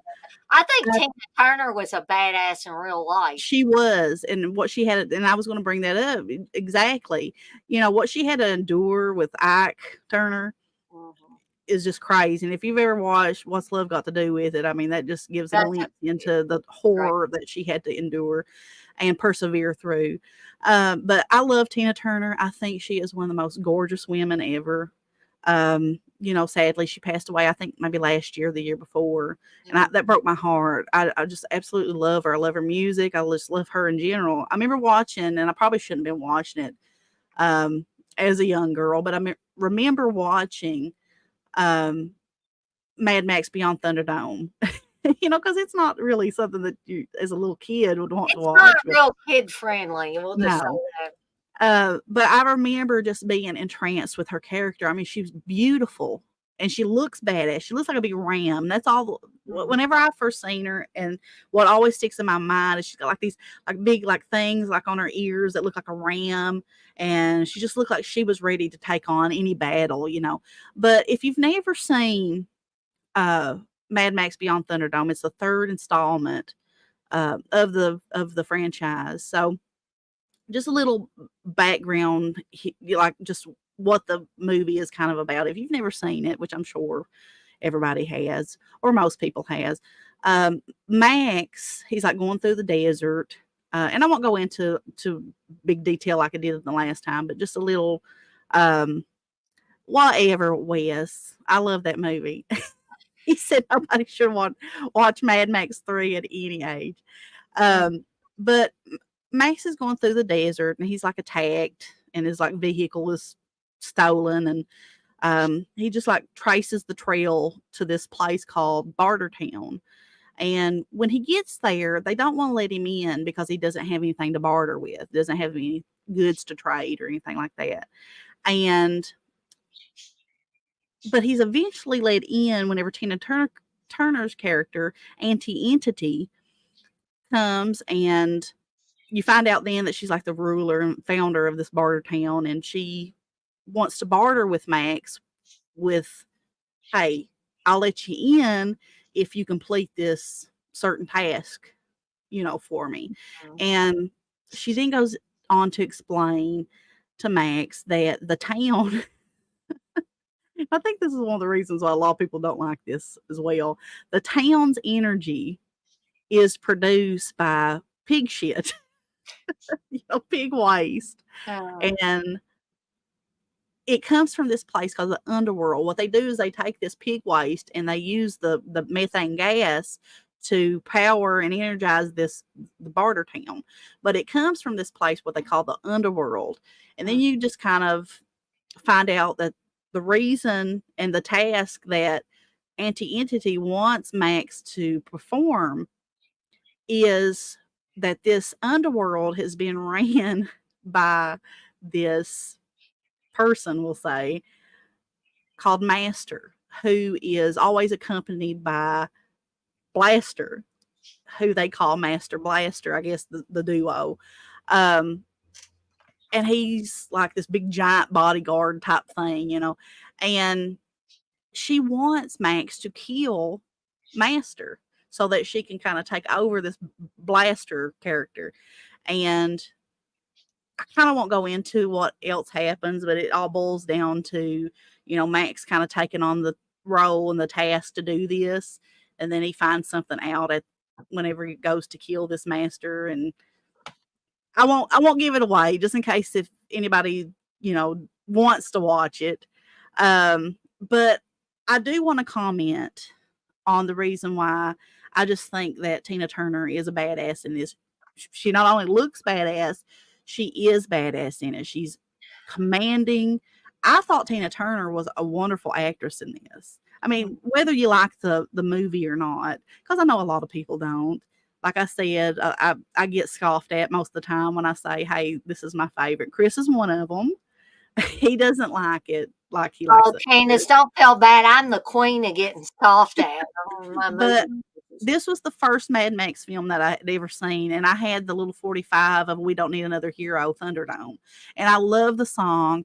Like I said, I love Tina Turner. I think she looks awesome in this. I think she did wonderful because I think the only real like other role before this that she ever did was that prostitute role in the Who's Tommy as the Acid Queen, and it was like a musical role. So, Yeah. that was in her element, but this was out of her element. And she really, I thought, did great as an actress. I thought that she was commanding. She took charge. Um, Now I love Grace Jones, Wes. He says Grace Jones from Conan Destroyer could whip Tina Turner's ass. I love them both equally. I'm a huge Grace Jones fan, so I'm going to take apples and oranges, like like Dana says on that one, because I absolutely loved Grace Jones as well. And she was somebody I kind of want to talk about. If we ever do another one of these, she's got a couple roles I would like to talk about that I Oh, just love yeah. her. One in particular I could talk about was Grace And Jones. it's probably the same that I want to talk about. So we can do that next time, that whenever we do another one of these, if we do another one of these. Oh, Um, we're definitely doing another one of these because these are just too much fun. Yeah, but I love Tina Turner, and I don't care what anybody says. I think she did great. I wish she would have took on more roles. I think the only other thing that she did, I think she was like that. She had a little small role in Last Action Hero. It's just a little glimpse of her. But I think that she really should have took on more roles, because I thought she did great. I thought that she did wonderful in it. And whether you're looking at Beyond Thunderdome as a whole or just as her role, I don't care who you are. You can't say that she did a bad job. I think she did great. Even Mhm. if you don't like the film, you can't deny that she didn't do good. I thought she did. So there's my little standing on my soapbox and preaching for Tina Turner and Tina making Turner. my I love Tina Turner. You won't get any complaints from here. Um, so I'm going to switch gears a little bit, and I'm going to talk about a comedy film, this is one of my favorite comedy films of all time. It's not what you would consider classic comedy. It's not when people talk about the big comedy films, they Mhm. usually don't mention this one, but it's got Tom Hanks in it in an early role, and I love Tom Hanks. It's got Adrian Zmed. Oh my goodness. I know Adrian Zmed is old now, but man, oh man, was he sexy in this, especially when he's doing his little singing number where he doesn't get down to his underwear, or he doesn't get bare ass naked, but he gets naked enough where I'm like, oh my gosh. Okay. But that's not who I'm going to talk about on here. I'm talking about a badass woman. And this woman has not only been referred to as the White Snake Girl because she was in a lot of White Snake videos. I think she was even dating one of the guys in White Snake at the time. I could be wrong. TJ, if I'm wrong, let me He know. Yeah, she dated the lead singer, David Coverdale of Yeah. White. Yeah. So I wasn't incorrect. Blissful could have told me that too because Blissful's very knowledgeable about all that. And she was also in one of my favorite horror movies directed by Kevin Tenney. She was in Witchboard, which she was also a badass in that. But I'm talking about The Bachelor Party. If Mhm. you have not seen this movie, I've not seen it. oh wow, I think you would really like it, Candace. Because I know you love Tom Hanks for one thing. Looks like somebody's granny. He looked like somebody's granny back in the 80s, I thought. A little bit younger granny. Wendy Jo Sperber, that's right, Ben. She is in this as well. God rest her soul. She's no longer with us. I think she passed away several years ago from cancer. Um, but I loved her in a lot of movies too. She's also, you could consider her a badass. Even when she was on Bosom Buddies, she was a badass. And I absolutely love her. But I'll save a good old Wendy Joe for another time. Who I want to talk about now is Tawny Katane, or how you pronounce her last name. That's how Oh, I yeah. always pronounce it. Yeah. Tawny Katane is just all shades of awesome. I mean, I like watching her in those Whitesnake videos. I think she's beautiful. She's sexy. I don't know. She's a great. I think she's even a great dancer, so to speak, Yeah. in those music videos. Some people might say, all she's doing is doing this little number on the car and stuff like that, and being in the car with old Coverdale. But I just think her moves, she's got better moves than I could ever Oh have. my gosh, yes. Um, so I always thought that she was great in those videos. I thought she was fantastic in the role that she had in Witchboard, um, of Linda, where she starts out as a very beautiful but petite, kind of soft spoken, but she would get, if you made her get mad, she would really let you have it, even before she got possessed. Mhm. Okay. And so when she gets possessed, when she starts messing with that Ouija board, and she shouldn't have been, um, she goes all out. She starts out cursing and doing all kinds of things and getting really angry. And then she goes into kill mode. But to get back to Bachelor Party, she is the fiance of Tom Hanks's character in this. And she's really in love with him. He's really in love with her, obviously.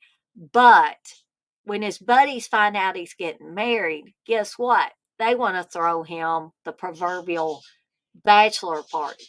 So Mhm. this is where I think Tawny Katane goes into badass mode, because not only does she, I mean, she loves Tom Hanks's character. I think she trusts him on a lot of levels, but she doesn't trust his friends. And I think us women have all been there. We trust the man we're with, but we don't necessarily trust his friends. And if he wants to go out on his own with his friends, because let me tell you, Steve has told me, and I'm not going to mention names here other than his name, because this person um, was involved with someone. I don't know if they were married at this time, and I don't want to get anybody in Dutch. So the other person in this, I'm not going to mention their real name. Okay.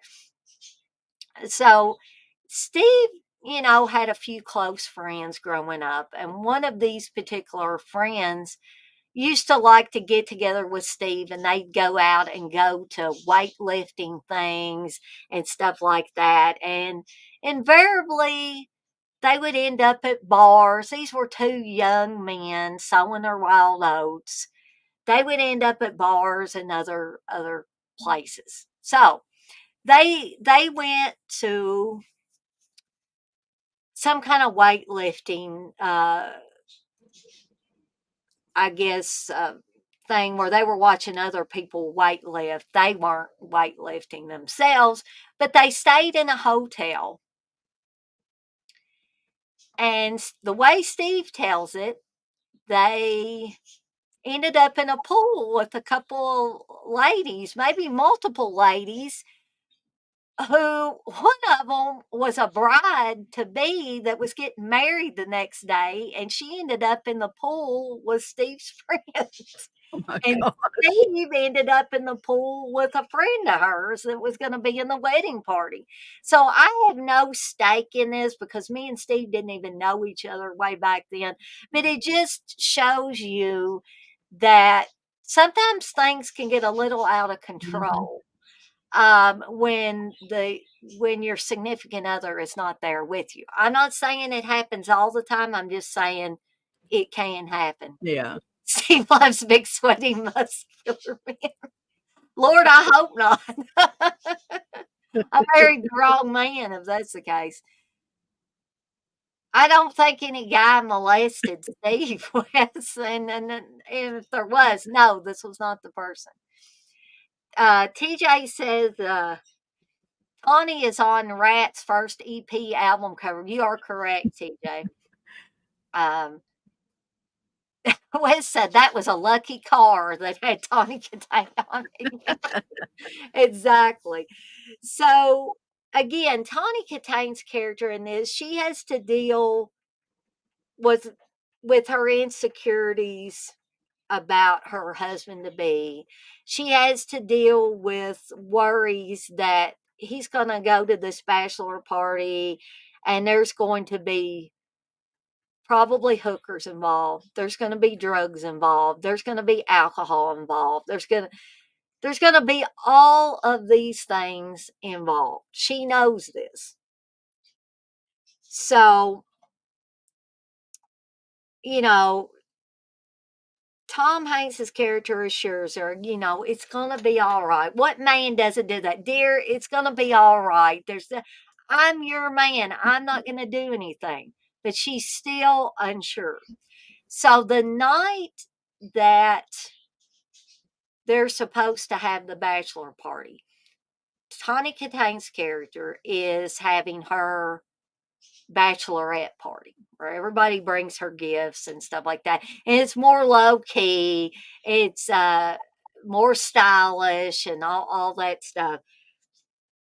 The guys, on the other hand, are going to this swanky hotel, and one of Tom Hanks's friends is going to get the hookers. They've got drugs galore. There's even a scene where a donkey is snorting coke off of a piano. I kid you not. But you got all this craziness going on. He's got a friend who his life is in the toilet, and so he threatens to kill himself all the time. Oh my But goodness. he does it in such a way that you couldn't believe he was serious. His name's Brad, and so at one point Tom Hanks comes in there and he finds Brad head first in the bathtub with water in it, and he's trying to drown himself. And he says, he lifts Brad's head up out of the toilet. He says, "What are you doing?" And he says, "Trying to kill myself." Oh I mean, goodness. this is the way the guy talks all the time. And Tom Hanks says, "Oh well, that's okay. Lets his head go back in the water, pulls the stopper out of the bathtub, and lets all the water out so he doesn't drown." Then he pulls him back up and he says, "What is wrong with you? Will you please go out there and have fun?" And he says, "Laugh and have fun." And Brad goes, like that. I can't do it like he does it in the movie. You just have to see the movie. And Tom Hanks looks at him. He says, "Go have fun first and then laugh." So Brad goes out there, lays out a bunch of drugs on the piano, starts popping pills like there's no tomorrow. And then he starts break dancing. You mostly tell it's not the actor. He starts break dancing on the piano and all that stuff. So this is a great movie on all levels. But to get back to Tawny Katane and her badassness, Tawny Katane figures out what the guys are doing. Hmm. She don't like it. So she finally says, "Screw this. We're going to go out and have some fun of our own." So what do? They go out, including her mother. And there's one of the funniest scenes ever. All her friends, her cousin, her mother, they go to the strip club to watch male strippers. And you talk about good old Wendy Joe. Wendy Joe has got a couple of things in here. I know I'm talking about Tony Katane, but I gotta bring her up. There's a scene where she finds out about hookers being at this bachelor party, and she's a doctor. Her husband is a doctor, and her husband is Tom Hanks's character's brother. So this is his sister-in-law. And he goes to get his blood test. Does anybody remember back when you had to get a blood test before you got married? I know that was, a long time ago. So Tom Hanks is getting his blood test. His brother's, drawing the blood out of him. And his brother's wife, played by good old Wendy Joe, is in the other room doing a proctology exam on this old man, I think, or doing a prostate exam, something to that effect. And so Tom Hanks thinks it'd be pretty funny to say to his brother before he leaves the doctor's office, "Don't forget about the hookers." And Wendy Joe looks and she says, what'd you say, Stanley? No hookers. No hookers. At some point, she punches him in the stomach. Oh my God. Like, real, she said, you said no hookers. And she's really letting him have it. So another scene, this is in the male stripper scene. She actually goes wild and gets up on stage with one of the male strippers and starts dancing with him. And that is a funny scene too. So they all go to the strip club. And this was pretty much Tawny Kitane's idea to do this. So we're just going to have our own fun time here. If they're going to do this, then we're going to do that. Okay. So there is a funny scene here where the guys find out that they're there and they know a guy who works there. And there's this guy called Nick the Dick that works there. And so they get him to go out there and put his member in a hot dog bun. God. And go out there to these women, and they're all getting their food off of this platter he brings out there. He's like, here's your orders, ladies. Her mother goes to get her foot-long hot dog, and she says, is that the foot long? He says, and then some. And so there's this whole scene where her mom is pulling on this, trying to get her hot dog, and that guy's going like this. Oh my God. He's actually pulling on him. And so Tawny Kitane's cousin sees them all in the back, all the guys in the back laughing. And they're like, oh, God, we got to get out of here, There's another scene where they're in the hotel and they're dressed as hookers because they're trying to get into the bachelor party. And so all the women, including Tawny Kitane's mother again, are dressed like hookers, or what they think hookers would be dressed like. And there's these Japanese businessmen in there. And so the pimp's assistant thinks that they're the hookers that are supposed to go to this Japanese businessmen to their hotel room. So they get pushed into this room where all these Japanese businessmen in their underwear, basically, and they're just like, going crazy. It's anybody that knows anything about Japanese culture. Men are usually taken care of in all aspects when they go overseas or something on a business trip. And if you don't believe me, look into the history of John Lennon. He was not a businessman, he was a musician, but he had a proverbial lost weekend with him and Yoko's assistant, May Pang. Bang, yeah. May Pang was instructed by by John's wife, to take care of all of his needs. Yeah. While they were separated. I also seen a UFO during that last weekend. Dana just lost monetization for this. Well, Lord, I hope not. If I get monetization for it. I'm just talking about the movie, So Tawny Kitane goes through most of this entire film, having to deal with her fears of whether she's doing the right thing. She has to deal with an ex-boyfriend who still thinks that she should be married to him, Cole, and he causes all kinds of problems for him. She gets kidnapped by Cole at one point, so she's dealing with that, And then, of course, when Tom Hanks' character figures that out, he has to go and try to save her.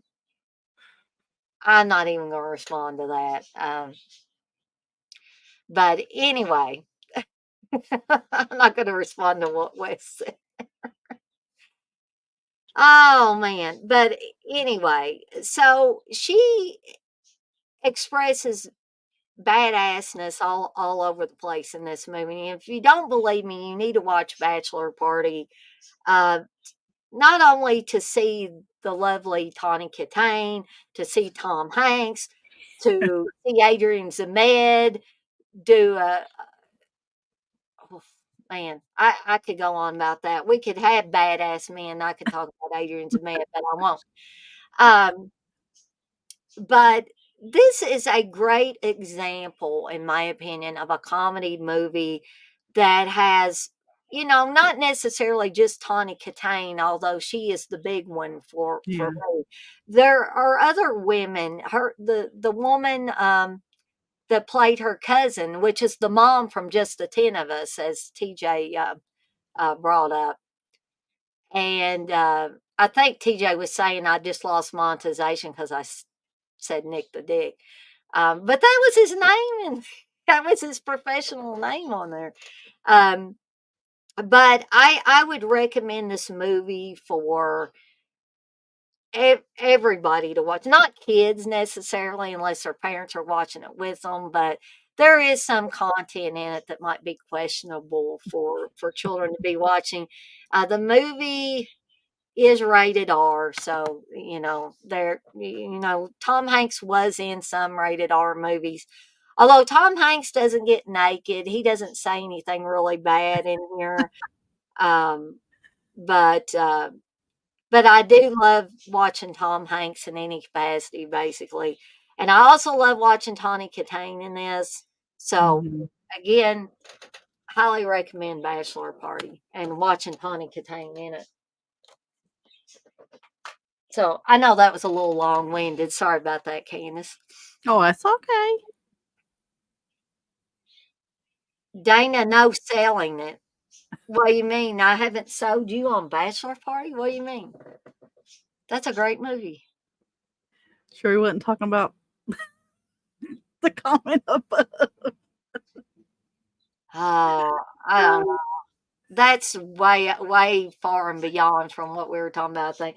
Okay, so I'm going to let Candace go ahead and talk about if she's got another one that she wants to talk about. And Well, I'll check on Darcy for just a sec. well, again, like I said, the main two people that I wanted to talk about were um, Chris from Adventures of Babysitting and Tina Turner from Mad Max.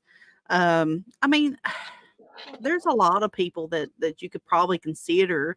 Like I mentioned before, Princess Leia. She's one of the first ones that comes to mind. I mentioned her a while ago. Just from what all she had to go through in the Star Wars films. But like Dana said, one that she wanted to talk about was Betty Davis and Whatever Happened to Baby Jane. And I love that. I love that film. I mean, that's just, to me, it's one of the greatest. Some people say it's not horror, but I think it's horror. I I mean, think so. I would it's a it's thriller, I guess. I don't, you wouldn't call it a slasher. It's not a slasher, I wouldn't think it, because but I don't really know what you would call Whatever Happened to Baby Jane. A thriller, I guess. Right, Dana? Would you call it a yeah, thriller? yeah, suspense Um, thriller. Betty Davis is creepy and she so is. If you want to talk about that or something else, if you have something else yeah, that you want to talk about, that would be fine. But we can yeah, we can definitely talk about Jane Hudson's yeah. character from Whatever Happened to Baby Jane. Um, Chris says it's horror in his eyes, It so is mine too. It would remind you of like a Alfred Hitchcock film. exactly. Or I forget who directed that film. I used to know. I can't remember now. Have you ever seen Feud, the TV show that I they I watched parts of it. Steve was watching it. I watched like the first few episodes and then I stopped watching it. I need to go back and revisit that because Mhm. I think they casted that series really, I mean, perfectly. But if you want to talk about that or like I said, something else, I'm on board for anything, Dana. Okay, and by the way, Chris, I think we will go if Candace can go to 3:30. We'll go to 3:30 on this. I know Steve may be in shortly afterwards, but he's getting us something to eat, so it's not like I'm going to be cooking any supper. So Makes um, it easier on you. yes, it does. He asked me last night what I wanted to eat, and I'm going to tell him too. I'm just going to order groceries and have them delivered because I'm just not feeling it about getting up early tomorrow morning, and I just want to have a relaxing, you know, 4-day weekend because I was off today, so I Oh, technically I can yeah. throw that in there. No, he's not getting Taco Bell. There is, and guys, before y'all laugh, I told Steve it was okay to get food from this place. There is a food truck that sells falafel at the Mm. front of our neighborhood. And Steve said, "Do you want, stuff from the food truck or you want something else?" I said, "Well, I love the falafel wraps that they have at that food truck." I said, "So it'd probably be just as easy for you to stop off there and then come on into the neighborhood and come to the house." And he was like, "Okay, so that's probably what we're going to have." Yeah, that's one of Chris's favorite things that I make is falafel. He loves it. I've never made falafel. I may have to It's get easy. together with you and Mhm. see how you do yours. But to get back to the movie, whatever happened to Baby Jane? Honestly, I watched. Does anybody remember the remake of that? No, I don't. I actually watched the remake of it before I watched the original. Whatever happened to Baby Jane? Mhm. And I'm trying to remember. Hold on, just a second. Let me look that up real quick because I know there was a remake. I didn't even know there was a remake, to be honest with you, Dana. Because the original Whatever Happened to Baby Jane was a movie in the 60s Yeah. with Joan Crawford and Betty Davis, who it is said that they never got along. Oh, Well, no, those women had a lifelong feud, they did. pretty much. Um, Because I think in the actual film, there's a scene where Betty Davis slaps Joan mhm. across the face, and it was real. It wasn't fake. And she Now, did it on purpose. I will tell you, I did not know this, but evidently, as of January 2024, Walter Hill is working on a remake of Whatever Happened to Baby Jane that will be a modern version of the original film without modernizing the period, which sounds really interesting. Okay, so Whatever Happened to Baby Jane, that was a TV movie from 1991. Oh, it was a TV movie. Yeah, I actually saw this before I saw the original, and it Mm. stars Vanessa Redgrave and Lynn Mm. Redgrave Well, playing the title, characters. I didn't even know they existed. Mhm.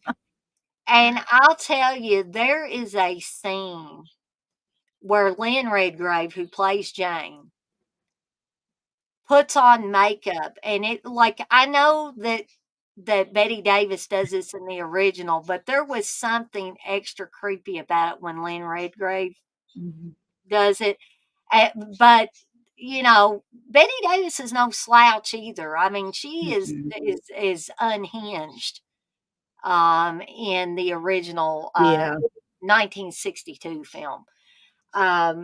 Because I could no offense to Betty Davis at all. I think she was a fantastic actress. Yeah. And in fact, Joan Crawford in her prime was a fantastic actress as well. Yeah. She had some issues. Evidently, Betty Davis had some issues. Both of them had issues of slightly different sorts. But I could literally believe that Betty Davis was as crazy as she seemed to be in that film. Oh, yeah. And I think that the um, animosity that both of those women had for each other Yeah. played very well into that film because you Mhm. could see that there was hate, there was jealousy, there Yeah. was all those things. And the reason why I think it worked so well was because they really did not like Yeah. each other And I and think were that's why they were jealous. chosen to play those parts too. Exactly. Because that's basically the fuel that feeds the terror in this is jealousy. Mm, And that's what it is really based around, and I think it was just a perfect match made in heaven when they put Joan Crawford and Betty Davis together for this film because, like Dana said, the pure animosity that they had for one another in real life really shone through in that movie, because in the movie, Joan Crawford's character is put at a very vulnerable Yeah. position over Betty Davis. And that was very hard on Joan Crawford to sit and Oh, submit yes. to Betty Davis. But sorry for interrupting. Yeah, just No, that's fine. I want you to interject here. I did want to read Chris's comment. He says, "Don't know if you see my comment above, Candace, but Harhound added Cole Sprouse." Well, there you go. Another reason to go to Orient. Chris says that's my new boyfriend. Now, come on, Chris. Now he is cute now. Now Yeah.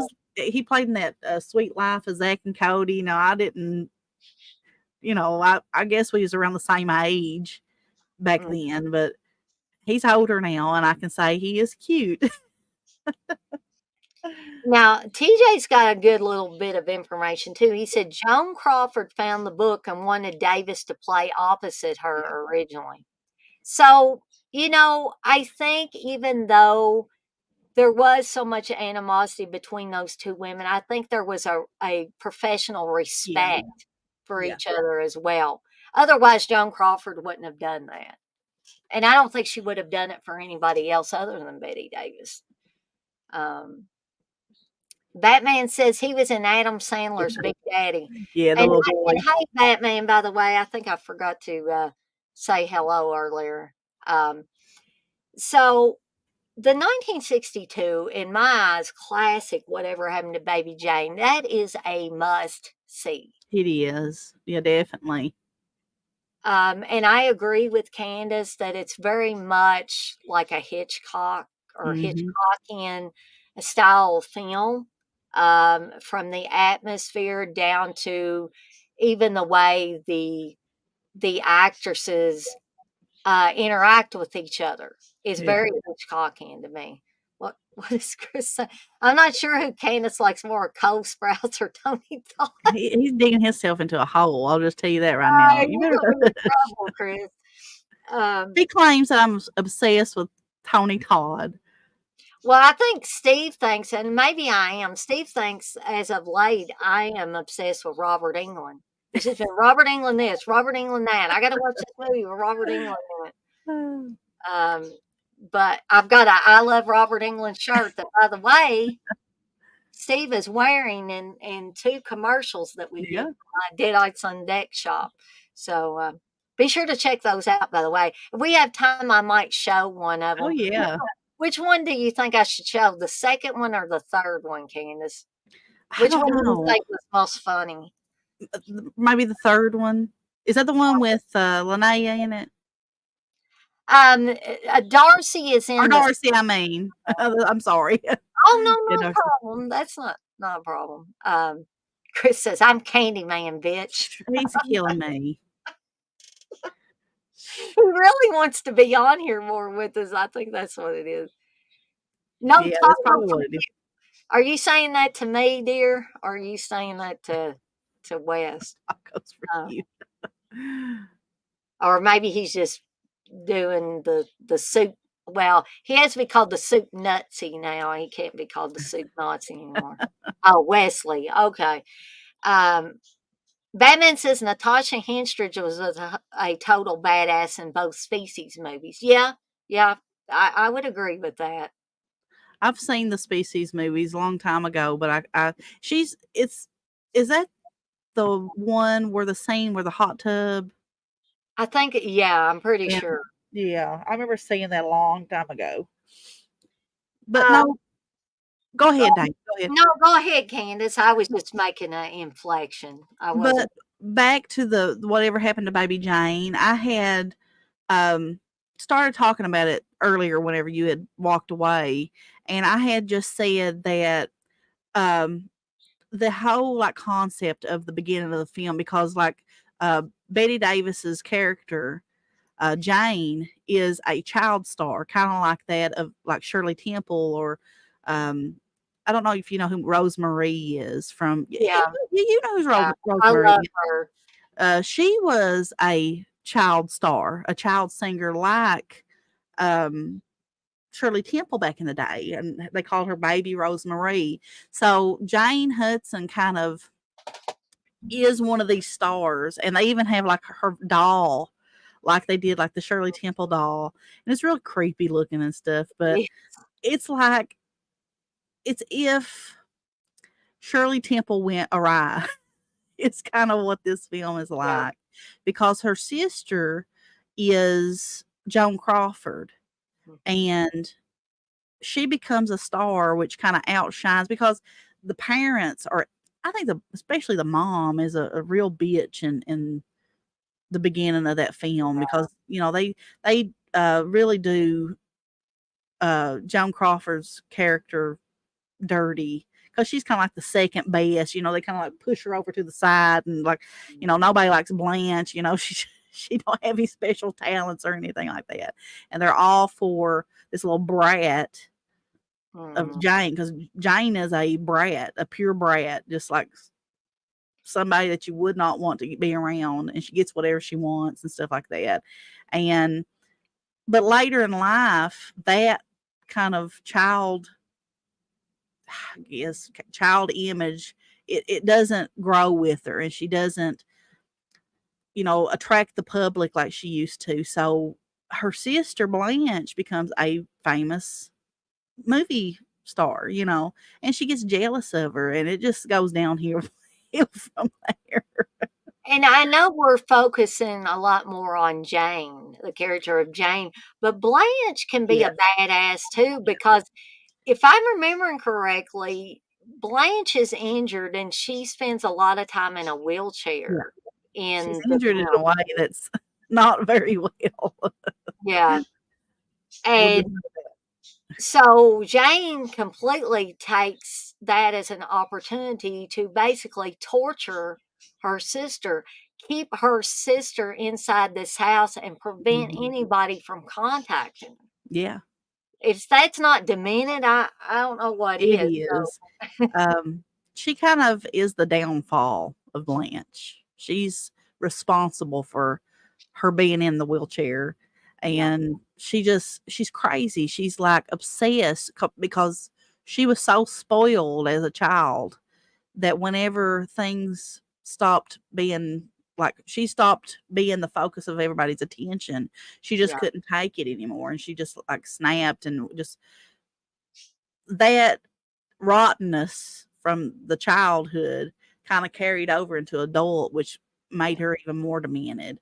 So, I mean, to me, it doesn't have a good ending or anything like that, but that movie all around was it will mess with your mind, and you're rooting for Blanche all throughout it, because she's done really poorly by Betty Davis's character. So, yeah, you're right. I think both can be looked at as a badass in different points of view, definitely, because Blanche has to survive. She has to be a badass because she got a sister like Jane. So Yeah, I'm thankful, I never had a sibling that was like Jane Hudson.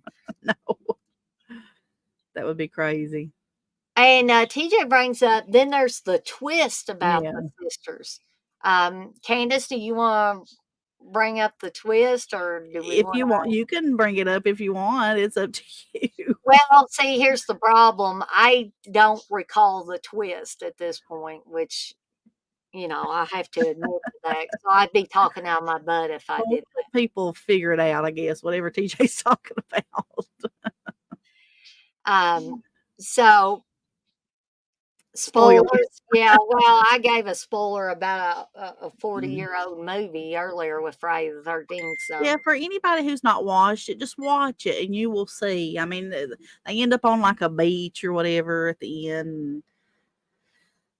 It's one of those like psychological kind of thriller type things. Like Dana said, it's very like Hitchcock, I think. So I wish I had my art. I wish I had my sculptures of Jane and my paintings of Jane, so I could show them. I didn't know we were going to be talking about them, or I would have brought them. But I actually did a head sculpt of awesome of Jane. Do you remember that? Do you remember me doing that one? It was the I little I bitty seem to have small. forgotten about that one, but I tell you what, Candace, if you can get your hands on it, maybe one of the next few, streams we do, Yeah, you can bring it on there because I would I'll love get it. for people to see it. Uh, I bet that is a very was that hard to do? Did that creep you No, out doing that? no, because I love the character so much Mm, that I was, like, really eager to do it, and it was fun because you got a lot of wrinkles and a lot of yeah. curls and all that good stuff, and it's just one of my little, head ti those little plaques that I do on wood where I put the Mhm. clay on the wood and stuff. So whenever I decided I wanted to do her, I actually was gonna do Blanche as well, but I never did get around to doing her. I may do that, but it's the classic scene where she's looking in the mirror, she got the hat on with a little Yeah. robe, she's putting the lipstick on, looking at Oh, herself. yeah, Yeah. that's creepy. You talk about That's been years ago when I made that. I can't even remember how long ago that was. Oh, TJ just sent me a private message through Messenger, and so does anybody want me to give the twist? Because TJ just is there That's up anybody to that you. if there's not any negative thoughts on me giving the twist here, I'll read what TJ sent me. So speak now or forever hold your peace. All right, I'm not hearing it or seeing anybody screaming in there. So TJ says that the twist in Baby Jane was Blanche caused the accident that injured her because she was trying to run over Jane with her Oh. car. Yeah, I thought I already kind of addressed that. I didn't know that's what he was talking about. Yeah, Uh, because she's responsible for putting her in that, wheelchair. but Yeah, then it was because Blanche was trying to run over Jane. yeah, So I yeah, guess Jane was getting her ultimate revenge yeah. on Blanche. She got out to open up the gate for the, um, to let 'em into the driveway, and she yeah, she Chris ran over. Chris says, I know where that sculpture is, so I'll get it out for Candace to show on Sunday Okay. during Ghostbusters. That'll be awesome. That'll be a I'm great. glad he knows because I have no idea where it's at. So, Candace, is there anything else you want to bring up about Jane or the movie, whatever happened to Baby Jane? No, just if you've never watched it, even if you're not a fan of, like, the black and because I know some people they don't like black and white films, I don't know why, but some people don't. This is one that I would say go watch.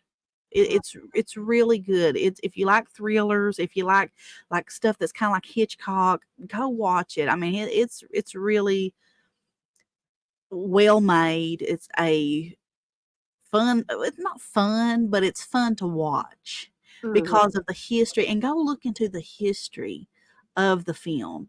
And then after you watch it, and I'm gonna have to get on this, I'm gonna have to tell myself to go watch this too. Watch that feud.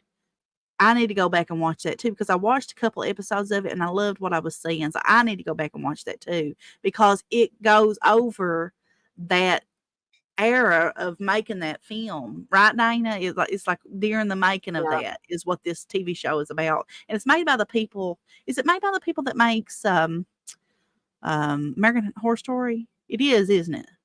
Pretty Maybe sure. Steve, if you're still in here, or anybody else that knows, maybe they can share with us. Chris should know too. I think it is made by the same people that made American Horror Story. So I need to get on that too. But no, I just love the film. I think it's great. It's been a I, while since I've watched it. It TJ actually makes me wanna says go watch yeah, it. so Yeah, I thought it was. Yeah, I thought it was. But no, that's all I have to say about it, Dana. okay. So I hope that I have not talked about this one the last time. If I did, Yeah. somebody let me know and I'll move on to the next one. But I think I only talked about Thriller, A Cruel Picture um, last time. Uh, Yeah. so what another one in this, pardon me for using this word. I hope it doesn't get me yanked off of YouTube, but it is what it is. I get tired of saying grape instead of what it actually is. But this is considered one of the more well known very controversial rape revenge movies Mhm. that were in the 70s primarily, but did move into the 80s for a while. And rest assured, guys and gals, I am not a fan of rape in any capacity. Mhm. I think it's a horrendous crime, the ultimate violation of another human being. Um, traditionally, it's a woman that Yeah. is being victimized here. But there have been cases of men that have been raped, and not always in prison. It's just, you don't hear about it a lot. It's just like men being the victims of domestic abuse. Yeah. There are men that are beat up on a regular basis by their spouses who are women. So Yeah. I watched a movie about that one time that had Judith Light on it, and she was beating the shit out of her husband Mm. in that movie all the time. And he was ashamed to tell anybody Yeah. that his wife was beating him up all the A time. lot of people are, men or women, you know. But traditionally, at least in these films, the woman was never the aggressor Yeah. initially. She was the victim. But she became the aggressor out of necessity in these films. And the film I want to talk about today is I Spit on Your Grave, starring Camille Keaton. And I just had a brain fart here. Oh my gosh, I hate when I do that. I do too. I do it a lot, so don't feel Oh, bad. okay. Hold on. Bear with me just one second. I don't know. I'm doing that more and more often. Um, I do it all the time, Dana. I mean, you've witnessed that several times. Demi Moore. Daggone it. Demi Moore. Um, this is not Camille Keaton posing for this. That is a young Demi Moore. Oh my goodness, I didn't know that. I did not know that for years either. I've But not seen it though, so I didn't. I know the cover art. I know what it is. I know what it's about and all that stuff. So, but I've never seen it. It's just I'm not. Those are kind of films that are hard for me to watch, so I don't they kind are of not stay away from them. they are not easy films to watch. Mhm. I'll be the first one in line to say that. And they're not for, nor should they be, for every woman to watch. Yeah. So I completely understand Candace saying, "Hey, that's not my cup of tea. I won't touch that one with a 10-foot pole or whatever." She didn't say that, but this was the movie, and I told this story many times, but I'll try to tell it in a Reader's Digest condensed version here on this stream. But this was the movie, the one and only movie that early on in my movie watching career that my parents, and rightly so, decided that, yeah, you should wait till you're older to watch this. Yeah. But keep in mind, 12-year-old me, 11 or 12-year-old me, being in my bedroom and just hearing the sounds of this movie, especially when it gets to the revenge part. I thought I was missing the greatest movie ever made. Now, is it the greatest movie ever made? No. But in the pantheon of rape revenge films, I think this one stands up there as one of the more competent rape revenge films. And so this had the fantastic, whoever came up with this tagline for this movie. This woman has just chopped, crippled, and mutilated 4 men. It used to say 5 men, and that was wrong. But they've corrected it since then. 4 men beyond recognition, but no jury in America would ever convict her. Now, that on a movie poster would get a lot of butts in the seats to watch something like that. Because they would have to see what happens to this woman that could make her do these things to this man. So I'm not gonna explain in detail, but it's basically Camille Keaton is a writer, and she's leaving the big city of New York to go out in the country, and a lot of the scenes that were filmed in areas where they filmed Friday the 13th. Mhm. So you may notice some, kind of recognizable areas that look similar to, hey, that looks similar to Friday the 13th scenery. So she goes out in the country. She's going to stay at a cabin. And she does some things that I could never imagine myself doing. I'm not saying they're wrong. I'm not saying she deserved what happened to her within the film. But when she first gets to the cabin, she strips off her dress, takes off her watch, and she gets in the lake.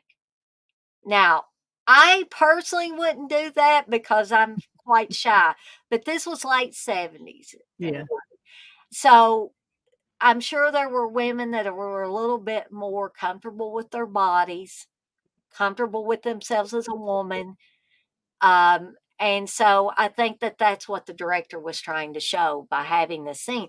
And the director ended up marrying Camille Keaton. Mayor Zarki, the director of this film, ended up marrying Camille Keaton. They're not married anymore. They got divorced and he remarried, but they were married.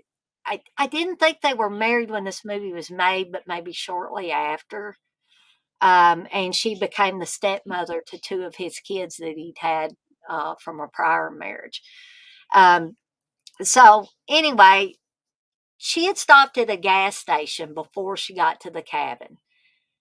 And there's three, let's see. Well, actually, there turns out to be four guys, but there are three guys at the gas station. One is Johnny, the gas station attendant, and then his two friends who were playing.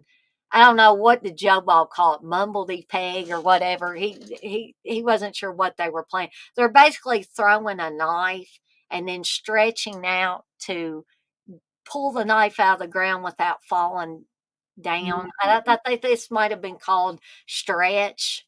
I think they did a version of it on April Fool's Day at the beginning when they're on the boat or the ferry going to take them to the island. So anyway, she's watching it, kind of whimsical, but you see Johnny leering at her legs, and you're like, yeah, this guy ain't on the level. I ain't liking this guy. I ain't trusting. You don't know too much about the two guys in the background, but when you do find out about them, you don't want to know about them. Mm-hmm.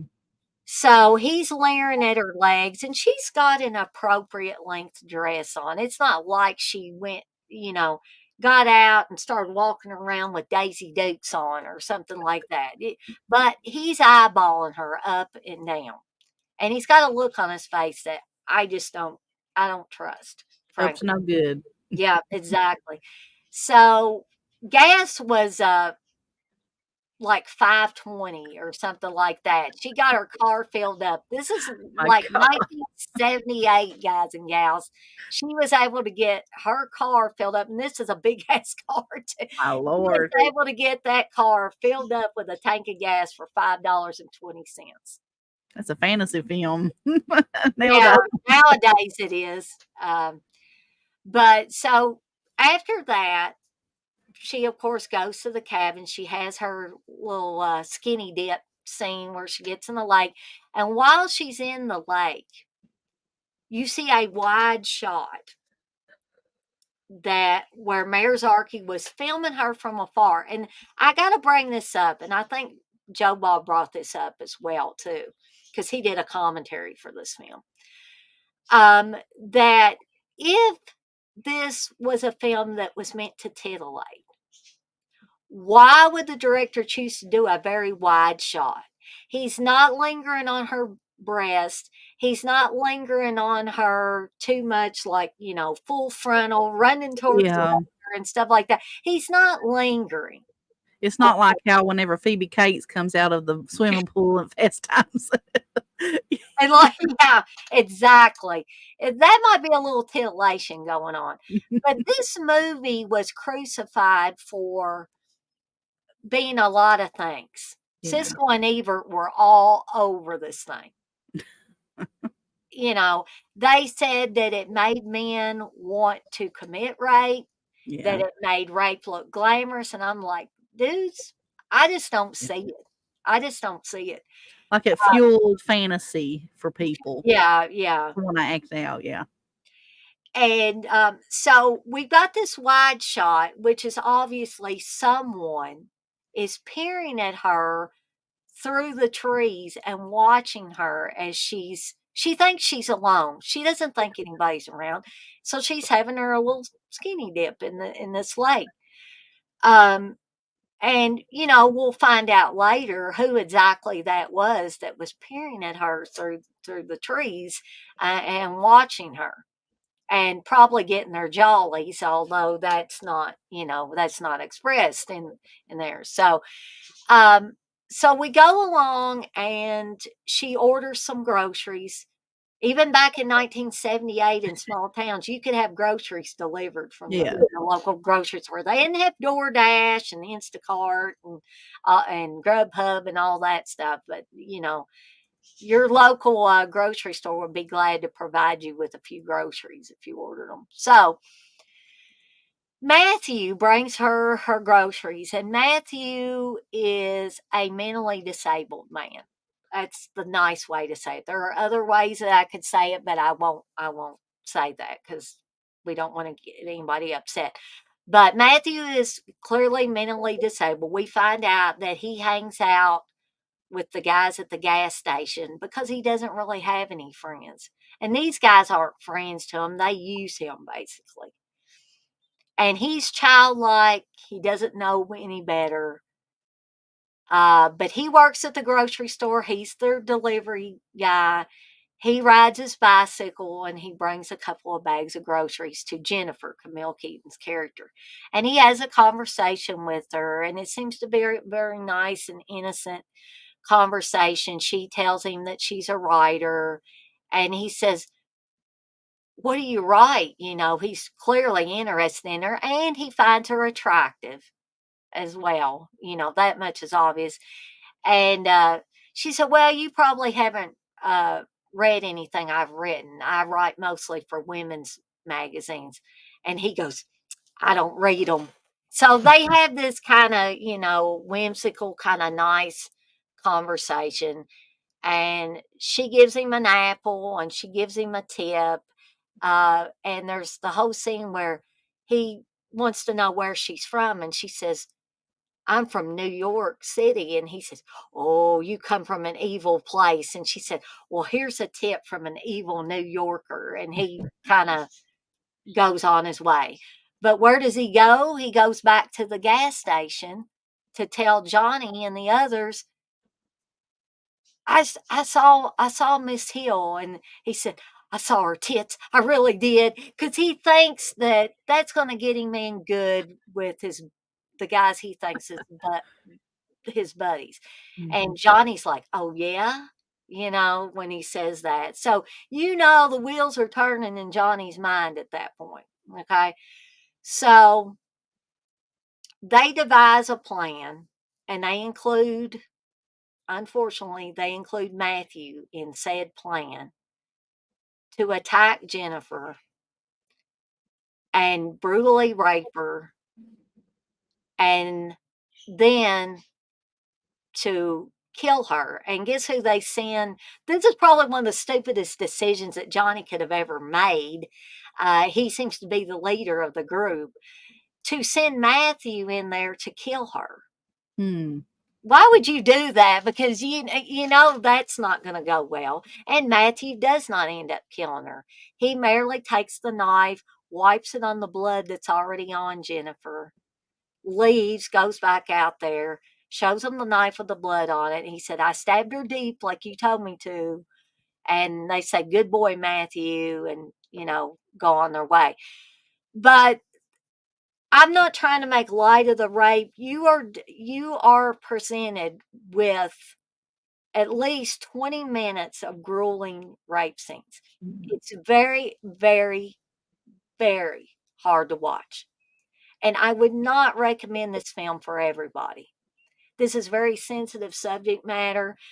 But as I have said before, it is important that if you are going to watch this movie, that you experience the rape scenes in their entirety. And here's why. Because the revenge, when Jennifer gets her revenge, I'm not saying it wouldn't totally would not make any sense at all, but I think that you need to see the brutality of the rape, the degradation of the rape, to fully understand the lengths that she will go to get her revenge. Because you have, I'm not going to go into extreme detail of these rape scenes. So the first rape, Johnny is at the helm. He tries to use the excuse that we got her for you, Matthew. We got the broad for you, Matthew. Come on, have at it. Because the other guys are holding her down. She's naked. They've ripped her bathing suit off because they caught her at a moment of weakness where she was relaxing in her canoe on the lake in her two-piece bathing suit. And they've already ripped that off and smacked her, roughed her up a little bit, and she's laying on the ground, and they can't get Matthew to come over there and do his business. And so Johnny says, all right, you idiot, hold her foot, help hold her down. He ends up raping her. Okay, so then they allow her to stumble into the woods. She's naked, she's beaten, she's already scratched up, she's been violated once. So they let her get so far into the woods. Meanwhile, they have reached the middle of the woods and they're just waiting for her. And she's walking, stumbling, naked through and bloody and beaten through the woods. And she hears a harmonica. And you're like, oh no, they're not done with her yet. Well, because one of the guys has a harmonica. So it's those guys. So once again, they grab hold of her. They put her over this giant rock in the woods. And one of the other guys rapes her again from behind this time. Very brutal. Okay, they let her go again. So she's able to stumble and make it to her cabin. She's still naked. She's crawling literally at this point onto the porch. She pulls a shirt, an oversized shirt that she had hanging up there. She pulls it down. She puts it over her. She crawls into the house.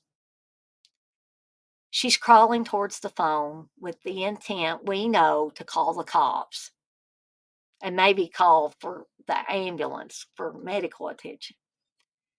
And I tell you guys and gals, this scared the crap out of me the first time I saw this movie. So we see her slowly crawling towards the phone. We see her get to the phone. We see her pick up the phone and start to dial. It starts to ring. And all of a sudden, this boot comes and kicks the phone over. And she screams. And you're like, oh my God, they're in the house now. There is no escape from these guys. So, again, she is brutally raped, not by a guy putting his member inside her, and I'm not trying to be so brutal, but by him taking a bottle. And you can guess where he puts that bottle.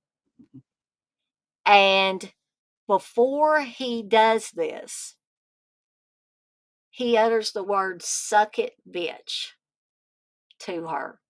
And not only that, they tear up her manuscript that she's been working on so hard. And then after they're done, and Matthew ends up finally doing his duty with her, they all leave, send Matthew back in there to kill her. He doesn't kill her. You're tuning out till you get to revenge party. Well, see, I got to explain this a little bit so that you will understand where I'm coming from with this, okay? So after they all leave, we see her, we see her crying. We see her going and getting in the bathtub, and she cannot even clean herself properly. She just is literally huddled there in the bathtub, letting the water run over her bruised, bloody, beaten body.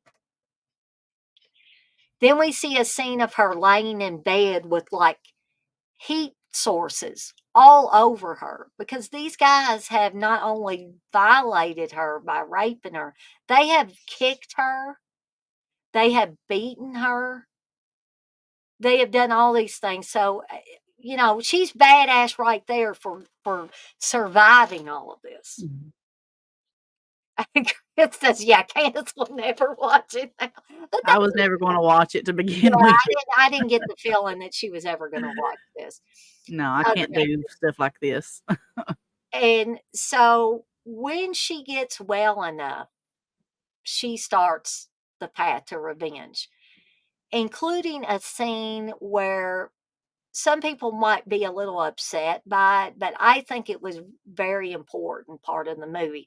There is a scene before she starts the revenge where she goes into a church and she kneels down, and I believe it's a Catholic church because she does, the sign of the cross and stuff. And she looks up and she says, "Forgive me." So she is asking for God's forgiveness before she does this thing. And I also thought that that's not a scene that you see. I I don't think I've seen it in any other rape revenge movie. I could be wrong, and y'all feel free to correct me if I'm wrong. But I thought that was a very, very important part of the film, that before she completes this revenge, she had to go and ask God's forgiveness for what she's about to do. Because she knew that it was justified, but she also knew that there is a possibility that she could go to prison for this, you know. So, there's been a little controversy about the order in which she kills these men. So she kills Matthew first, but I think she was saving the most brutal aspects of it for last. That's just how I take it. And some people think, well, he was mentally disabled. He didn't know better. You can look at it from that standpoint, but he did continue the rape. So there's that too. So Matthew is scared to death. He's already or the guys have figured out that he didn't kill her, and they beat the snot out of him and told him to get out of there. Don't ever come back to the gas station. We're not your friends anymore. So he's back all bruised. He's got a big old bruise on his face where they beat him up. He's working at the grocery store, and Jennifer orders some more groceries because she knows that's the way to lure Matthew to come there. So Matthew is scared to death because he knows what he did along with these other guys. So he steals a knife from the butcher's spot in the grocery store, and he tucks it down where you can't see it. And he's meaning to kill Jennifer when he goes there because he knows if I don't kill her, she's going to kill me for what I did. He's smart enough to know that. So he goes there and he doesn't see her, but he's terrified. He's looking around. Where is she? And all of a sudden, she comes, I believe, from behind him, and she's got this sheer white nightgown on. And it's sheer, it's showing everything. And this is a little controversial for people as well, that she would go to that length. I've seen this movie a few times, Wes. I don't want anybody to think I'm a bad person or anything, but this is probably one of the, for me anyway, more well-known rape revenge films. Yeah. So she scares him. He's standing there with the knife and he's like, you know, and she comes up to him and she's, caressing him. She's saying, I could have gave you a summer that you would never forget. And she's just tantalizing this guy. And a lot of people do think that's controversial. Well, that's going a little far, probably people say. But how else would she have gotten this man in a position where she could take him out? Uh, no, I've not seen it more than that. I don't even think I've seen it 100 times. Wes. Anyway, so he's completely incapacitated now. He's dropped the knife. There's this beautiful naked woman in front of him wanting him, it seems. So, in the middle of him starting to go into orgasmic glee, he's not paying attention. She puts a noose around his neck. And how this little bitty woman would do this, I don't know. That's the thing. This probably isn't realistic. So she succeeds to pull the rope. She's got it over the top of a tree limb. She's pulling him and he's just it's strangling him. So she hangs him. And it's very graphic. If you haven't watched it and you do decide to watch it, the kills are very graphic too. The rape's graphic, the kills are graphic. So he's twitching and doing all this stuff, and then he dies. She lets the rope go, and he falls into the lake. And I guess she just leaves him there. She hides his bike. She takes it and throws it somewhere. And then I think she thinks, well, I'll go after Johnny, but then she sees Johnny with his wife and his kids. And she just can't do it at that point in time. So she waits a little bit, she bides her time, and then she goes back to the gas station. He comes over to her. She's twirling her hair with her finger and looking all seductive. She's got a pretty dress on. And Johnny's completely taken with her. He's not even thinking about, we did this awful thing to her. He's thinking, oh, well, she came around, So, and he gets in the car with her. They drive out to the middle of nowhere. And they get out, and he thinks he's going to have sex. He's just overjoyed. So she pulls out a gun on him, and she says, take off your clothes. And he said, I don't like women giving me orders. She shoots near his foot, and he takes his clothes off, and he says, I'd do it to you voluntarily, he tells her. I guess he thinks in his stupid, demeaning mind that she's going to take him by force or something. So then she kind of lets him know, haha, it was just a joke, Let's go back to my house. So they go back to the cabin, and this is one of the most vivid scenes, one of the scenes that will make every man in attendance watching this cross their legs. It's the scene that caused Steve to tell me we were never taking a bath together and that I had to use plastic utensils for the rest of my life. I don't think he was really serious about that, but it was, jokingly said.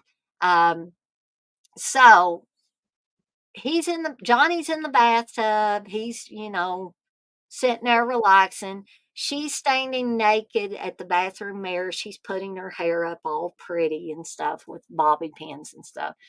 And they're just talking, and she's asking him about his wife and his kids. And he finally says, I don't want to talk about that.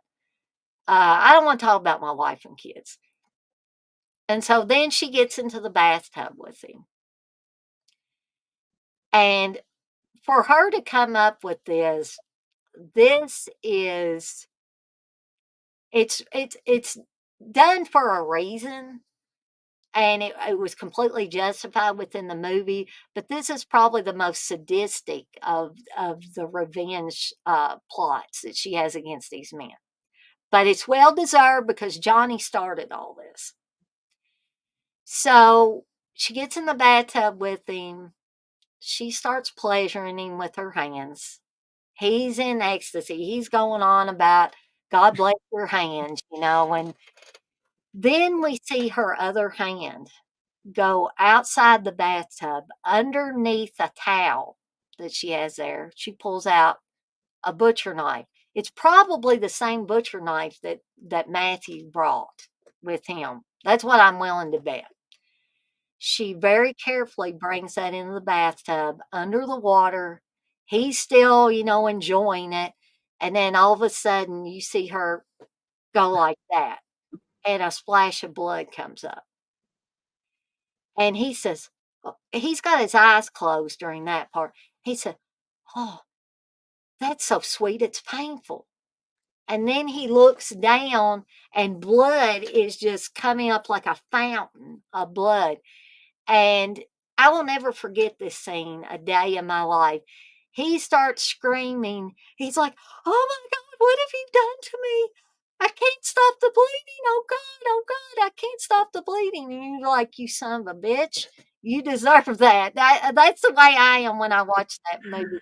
So she very methodically, with no sympathy for him at all, never looks at him one more time, throws the knife into the bathroom sink, walks out the door, puts on her sheer house coat or robe, whatever you want to call it, goes downstairs and turns on opera music and sits in her rocking chair and just waits for that guy to bleed to death.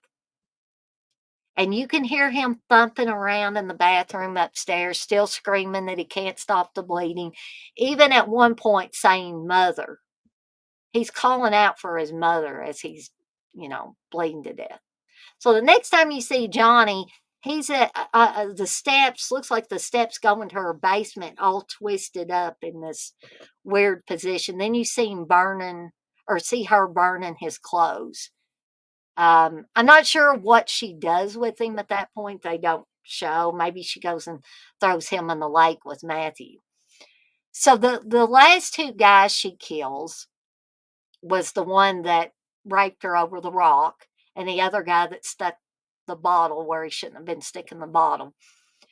And she gets in a boat and goes where she knows these guys are going to see her, and just kind of dares them to come into the lake with her. So Stanley, the guy that used the bottle on her, is in the lake, and she gets the better of him, and he's hanging on to the boat, and he's way too close to the motor. I'll just say that, this motorboat she's in. And he says, "Please, I don't want to die." And she looks at him with no emotion except hate. And she says what he said to her: "Suck it, bitch." And then proceeds to use the boat motor to kill him.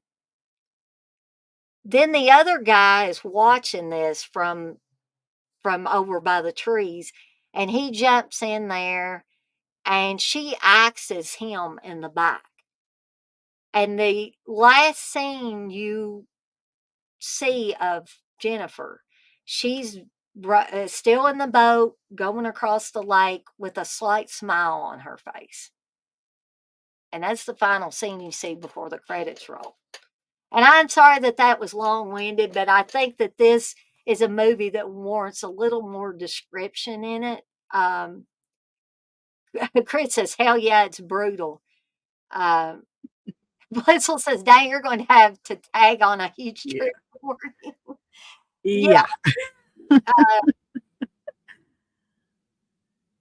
Oh, Wes. He says, "I think suck it, bitch is a better sign off than be good to each other and blaze that trail." No, I'm not going to change my sign.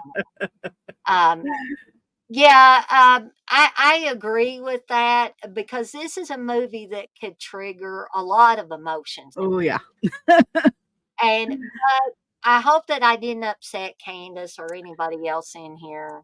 I mean, I don't, especially due to past things that have happened to me, Mhm. it's very, I don't fool with stuff like that. Right, which I I don't. totally understand, and I hope to goodness I have not sent you into, some kind of, No, I don't no, wanna send you into a panic attack. So Candace no.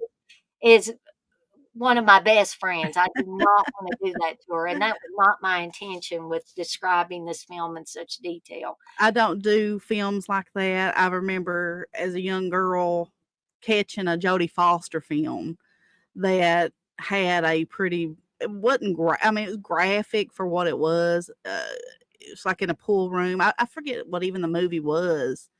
And they, you know, do something to her on a pinball machine.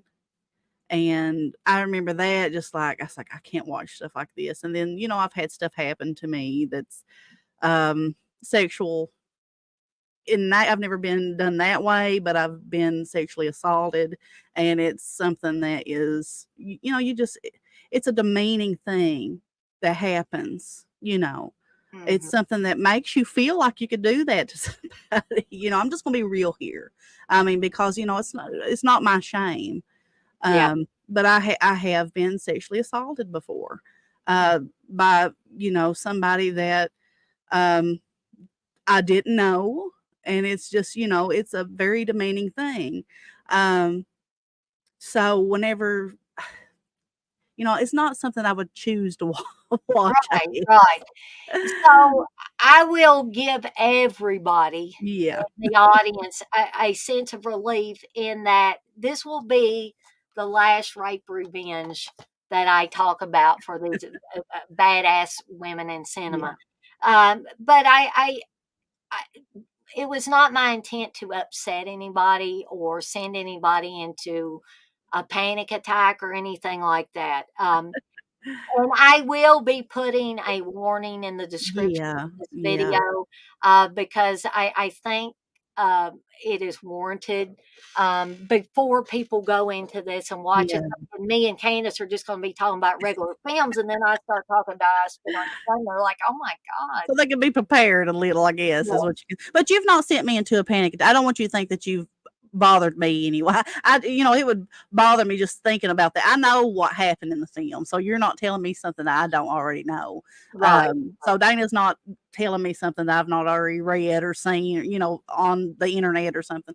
I've not watched it, and I won't choose to watch it. So don't sit and think that you've caused me to panic or that you've made me feel I mean, it's going to be uncomfortable. It's probably right, uncomfortable for even you to talk is. about. It is very it was uncomfortable to talk about, it's uncomfortable to watch. Don't let Yeah, Wes make y'all think that I just like, "Ooh-wee, I Spit on Your Grave is my favorite movie ever." No, but I do think it's if you do watch any films from yeah, this subgenre, I think it's an important part of that subgenre of film. Uh, yeah. But I would maybe put a trigger warning because, like I said, being somebody who has been through things before, um, that could be a trigger warning for somebody. They could probably maybe report you, and I wouldn't want that to happen. But if you have a trigger warning, they kind of like, well, I know what's going to come. yeah, I know what's coming here. Yeah, Um, yeah, I know about the closed captions. I hope they wouldn't yank my channel for using the word rape. I have been told by Wes that they don't care, like the N word, for instance. I'm not gonna say that word. I don't like that word, but I did use that word in relation to a movie that Brian De Palma did much later in his career, where I specifically said that the people in the film, it was during wartime, and they referred to these people as saying the N word. ooh, And I had to go back and edit that out because Wes told me that YouTube doesn't care in what context you say something like no, that. they don't. They will yank your channel. Yeah, and I Uh, think even with, like, cursing, if you do so many words, I think so. or Yeah. what from I've seen, like from other like content um, creators, they have to kind of be careful what they say and how many times they say it, because if they can say it maybe once or twice or something like that, but if it's said multiple times, it could maybe, I don't know if YouTube kind of catches on to it faster or what it does. I don't know how YouTube works, so I'm just telling you what I've seen. So it's Well, Blissful, I realize that the show could be taken down, but this isn't the only time that I've talked about this movie. So yeah, I haven't had the show taken down yet but here's the thing, the difference that's between it. Yeah, this show and other shows where I've talked about this, I made it known that I was going to be talking yeah, about those types of films. And so I think that this one definitely warrants a warning. So I'm not bringing up the word, TJ. I don't even like that word. If you're talking about the word I was talking about, I don't even like that. but yeah, Wes is right. Too many cuss words will limit your monetization. They'll take that away in some. I think even like Facebook does that, because I notice like people who talk about like that true crime stuff. You ever watch this like true crime type podcast type things? I notice that they like when they're saying a certain word, they like bleep it out, Mhm. but they'll say it once. They'll say it once or So, twice, but if yeah, they say it again, they'll blank it out. I So think it's multiple usages of the word within a minute time frame. yeah, Thanks, man. You gonna wear those? Well, I got they're going to here. Put those down. Good Lord. Um, These are my boob pants. will you go away?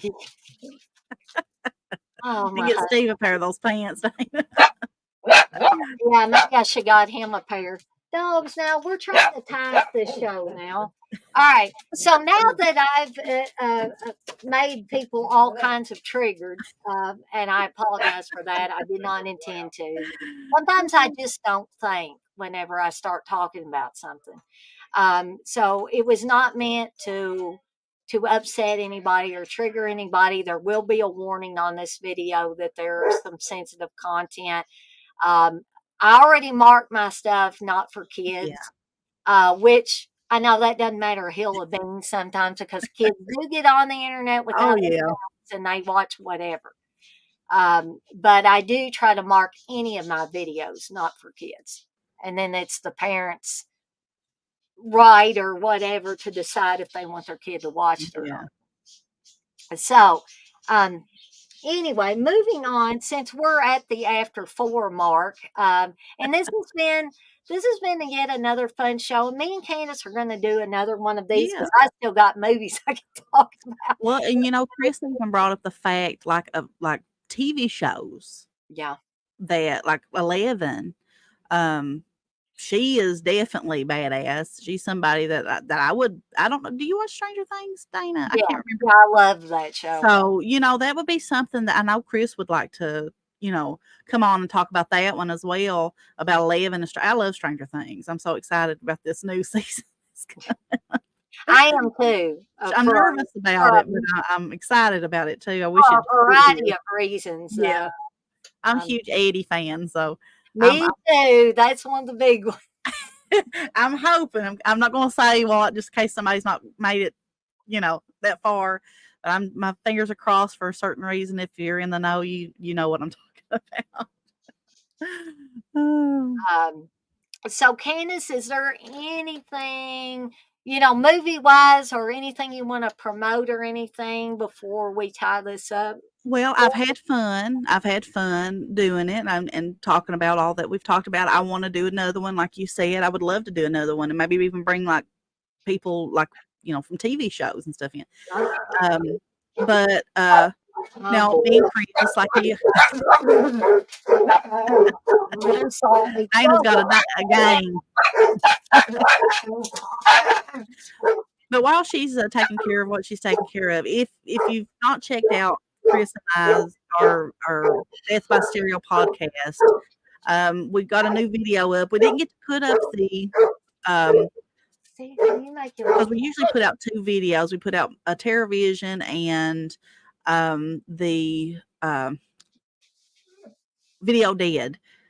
The TerraVision's focusing on the monsters right now this season, and then the Video Dead focuses on music videos that are like horror themed, but the songs they don't fit. They're non-horror themed songs. So we didn't get to put out the TerraVision episode this week because, and I'm surprised that today it's doing good. Our internet was awful yesterday. I mean, during the recording of that Video Dead episode that me and Chris did last night, I mean, he would freeze up. There was like a 3-second delay. So I think everything's starting to, even out now. But if you've not checked that out, we'd appreciate it if you'd stop by. It's just Death by Stereo podcast here on YouTube, or you can go to Spotify and search us up on there. We put our stuff on there for if you'd rather listen that way. I know some people like to drive and listen to stuff, but we're having fun with it. We're amateurs. I mean, it's nothing that Y'all are doing a wonderful job with it's that. nothing that's professional or anything like that, and but it's fun. But yeah, I've had fun today, Dana. I still have people on my list that I would like to talk about next Oh, I time. do too. Yeah. But if we're going to do like one that's just of everybody, I would like to maybe talk about a couple from TV shows as well. Sure. Yeah. Because I have a bunch that I could talk about there. I'm sorry, I got distracted by something in the chat there. Oh. I'm trying to figure out what was going on there. But anyway, again, I'd like to, and nobody has made me feel like I've got to apologize for this, but I do sometimes when I am passionate about talking about a movie, I may go on about the intricacies of the movie a little bit too much. And for that, I do apologize for anybody that was affected by that. And again, there will be a warning in the description for this video to let people know that, hey, there's sensitive subject matter here. Discretion is advised for it. But in addition to that, or despite that, or whatever, I've had a great time talking film with Candice and talking film with you guys and gals in the chat. And I love doing these. These are probably one of my favorite types of streams to do. Maybe because I am a woman, maybe that's what it is. But I just think that they're always fun. It's always fun to come on here with Candice, but I think some topics are better than others, if that makes any sense. Yeah, definitely. Or they lend themselves more to discussion. Yeah. Than others. Well, this is such a wide range because look at all the people that we've talked about. Mm-hmm. Just this episode alone. I mean, a different. Why we've talked about comedy people, action people who are from horror. Just they're all different. You can go and you can find different types of badassness. I guess is what we've been describing it. We've got good people, bad people, people who are forced into being this kind of person, people who are just naturally that way, So I have a lot of fun doing this too, and I am looking forward to doing another show like this. Do you have any idea what you want to do for? I mean, not to if you don't have any idea what you want to do. Oh, you mean like next week's show? Mm-hmm. Hold on just a second. Let me see. So we might give people give them a heads up. Yeah, that would. Well, see, this is what happens when Dana has too many lists. I know I've said this before, if but if you don't know right now, that's fine. But I don't know. I know we had a list of us. Yeah, I did have a list, and let's see. Oh, that's Terror Time Tea stuff. Here it is. Here is my running list. So if somebody has, something that they want to see me and Candice do a show on. Yeah. So I guess the next one on the list for Friday Foolish is weird and unique foods. That's is that one you want to do? Yeah. Okay with that one? I'm game for That's good. That's good for me. I think Super Batman Nerd might have brought that one up. He may have. I know he brought up several. Yeah. Yeah, that's one I could talk about all day. And I think that is another one that will lend itself to the chat getting more involved and stuff like Yes, that. yes. Because I think we've all got foods that we eat that other people say, "Oh my God, Oh, why yeah. do you do that?" Or "Why do you do that to your food?" I know I do, and I can tell some good ones, and Chris definitely does. If he don't get on here and tell what he does, I'll tell it for him. But we might find some good combinations, Dana, that we want to try ourselves. Steve hurried home to eat dry cereal. No, I think we're probably going to have falafel wraps, both Now of that us. sounds good. It Yeah. does. Chris says it's been a fantastic stream, and I totally agree. Batman says he can't wait for Sunday night. Busting makes me feel good. Yeah, so I Yeah, think that's that's right. good. I would love to join that for that one if I'm at all able, because I love the Ghostbusters. That's one of my favorite things in the whole world. So I'm if sorry. I'm able, I'm laughing at what Chris put in here. He said, I ain't the one who wrapped a pickle inside a fruit roll. Chris, listen, that's good. Hey, Have you ever Chris, tried it, Dana? I've never tried it, but it sounds interesting. You could actually look it up on like YouTube and stuff. It's something that I didn't make up, Chris. It's something that's viral. You take it and and when you like core out the pickle and you put chamoy, and if you like Takis, you put those down in there and you wrap it in a fruit. It's a super unhealthy snack, but it's interesting. There's something intriguing about that. I'm going to have to try it, and Steve will probably say, "Oh my God, what are you doing?" Chris didn't like it though. He was like, "Oh, this is disgusting." Did he try it? Yeah, I made him try. I forced him to try it. He tried it. He's like, "I don't like this." I Oh, thought it was good. So I mean, he hey, never quit teasing you. He has to live with you, Candace. It's like, y'all he, live he in the same house. what it is he's mad at my pickle shelf in my fridge. Like my whole bottom shelf is dedicated to nothing but pickled things.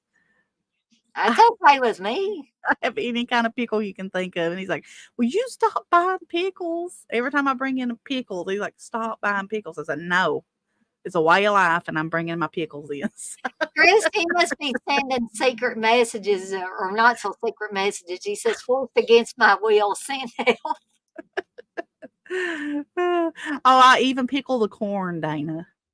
Have you ever eaten pickled corn? I've never had it, but I say whatever you Oh, I like. love it. It's one of my favorite things. And I remember Chris, he thought it was regular corn one time, and he was like, "What is this? Something wrong with this corn?" Because it's pickled. He has no idea why Takis are popular. I like those from time to time. I'll tell you my experience with Takis, Dana.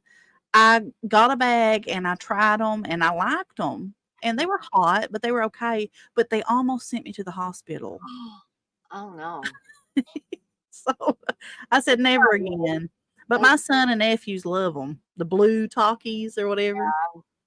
They look good, but I just ain't going to try them anymore. But so I guess, well, I do want to, I know there was not controversy, but I know that some people thought I was a little goofy for bringing this up as a topic for apples and oranges. And for that, I apologize. But I'm going to go full speed ahead with talking about Terror on Tour for the next apples and oranges. So if anybody is interested in joining me for that and you want to, risk life and limb and mental health and watch Terror on Tour, so you can come on and talk about it with me next Wednesday at 8. I'm going to be talking about it, and the title of the Apples and Oranges episode is going to be what exactly is wrong with Terror on Tour and how does it compare with other rock horror films? So we're not only going to be talking about Terror on Tour, but, Black Roses, Trick or Treat, Rocktober Blood, all of those different little entities when it comes to rock horror films. Controversy creates crash, Chris. Okay, cool. And I know that some people thought that it was a little weak to have for apples and oranges episode, but I beg to differ. I just want to see how this one goes. If it goes over like a deflated balloon, then I failed in that respect. But Blissful says my guys are mostly on tour. I'll try to get a few on panel. Okay. Um, that would be great, Blissful. I'd like to have some rock guys on here to actually talk about it. But anyway, it is now 4:16, and me and Candace have been on here for just over 3 hours. It's been a fantastic show. When I get off here, I'm going to make sure I put that warning on the description before anybody sees this and gets terribly upset by it, because I want to entertain folks. I don't want to upset anybody. Yeah. So some people would say, well, then you don't talk about movies like I Spit on the Grave, but I'm sorry. Okay. Hold on a second. Sorry about that, Blissful. That's all I'll say. Because we're not going to give anybody attention. So, anyways, we're going to sign off for now. Me and Candace are going to skedaddle on out of here for now. I've had fun. And I have had fun as well. Now I guess I better go have my falafel and spend time with my husband so he doesn't get upset with me. And I'm not sure when Chris gets off from work, but I'm sure Candace will want to spend some time with her husband as well. Mm-hmm. And we do have a life outside of these streams. So, Candace has got a son. And she's got your nephews are still visiting, right, Candace? Yes. Yes. So Candace has got multiple kiddos in the house, and so she's got to give attention to them. Got to give attention to her fur babies and her frogs and her guinea pigs and Noah's bearded dragon and all of that stuff. So I kind of guessed that, Blissful, but yeah, they're gone now. Hopefully they'll stay gone. That's all I'll say about it. But anyway, we're going to get out of here for now. But regardless of what Wes said earlier, I'm still going to give my very nice tagline. And that is, I want to remind everybody to be kind to one another and blaze that trail. And y'all have a great rest of your Friday and have a wonderful Memorial Day weekend. And I hope most of you that work outside the home, we're going to have a 3-day weekend so you can spend a little extra time with family and friends and all that. So, yeah, it's one or the other, right, Blissful? Yeah, you can't tell them apart. So, anyway, we're out of here for now. I want to thank Candace for being on here with me. Thank you for having me. Well, anytime for Friday Foolish. And I want to thank everybody in the chat for keeping this chat going. I think we've had a good group. The chat's been active almost the whole time we've been on here, and I'm thankful for that. But on that note, we're going to get out here. I'm going to go have my falafel, and we'll see everybody next time. So, bye, everybody. See ya.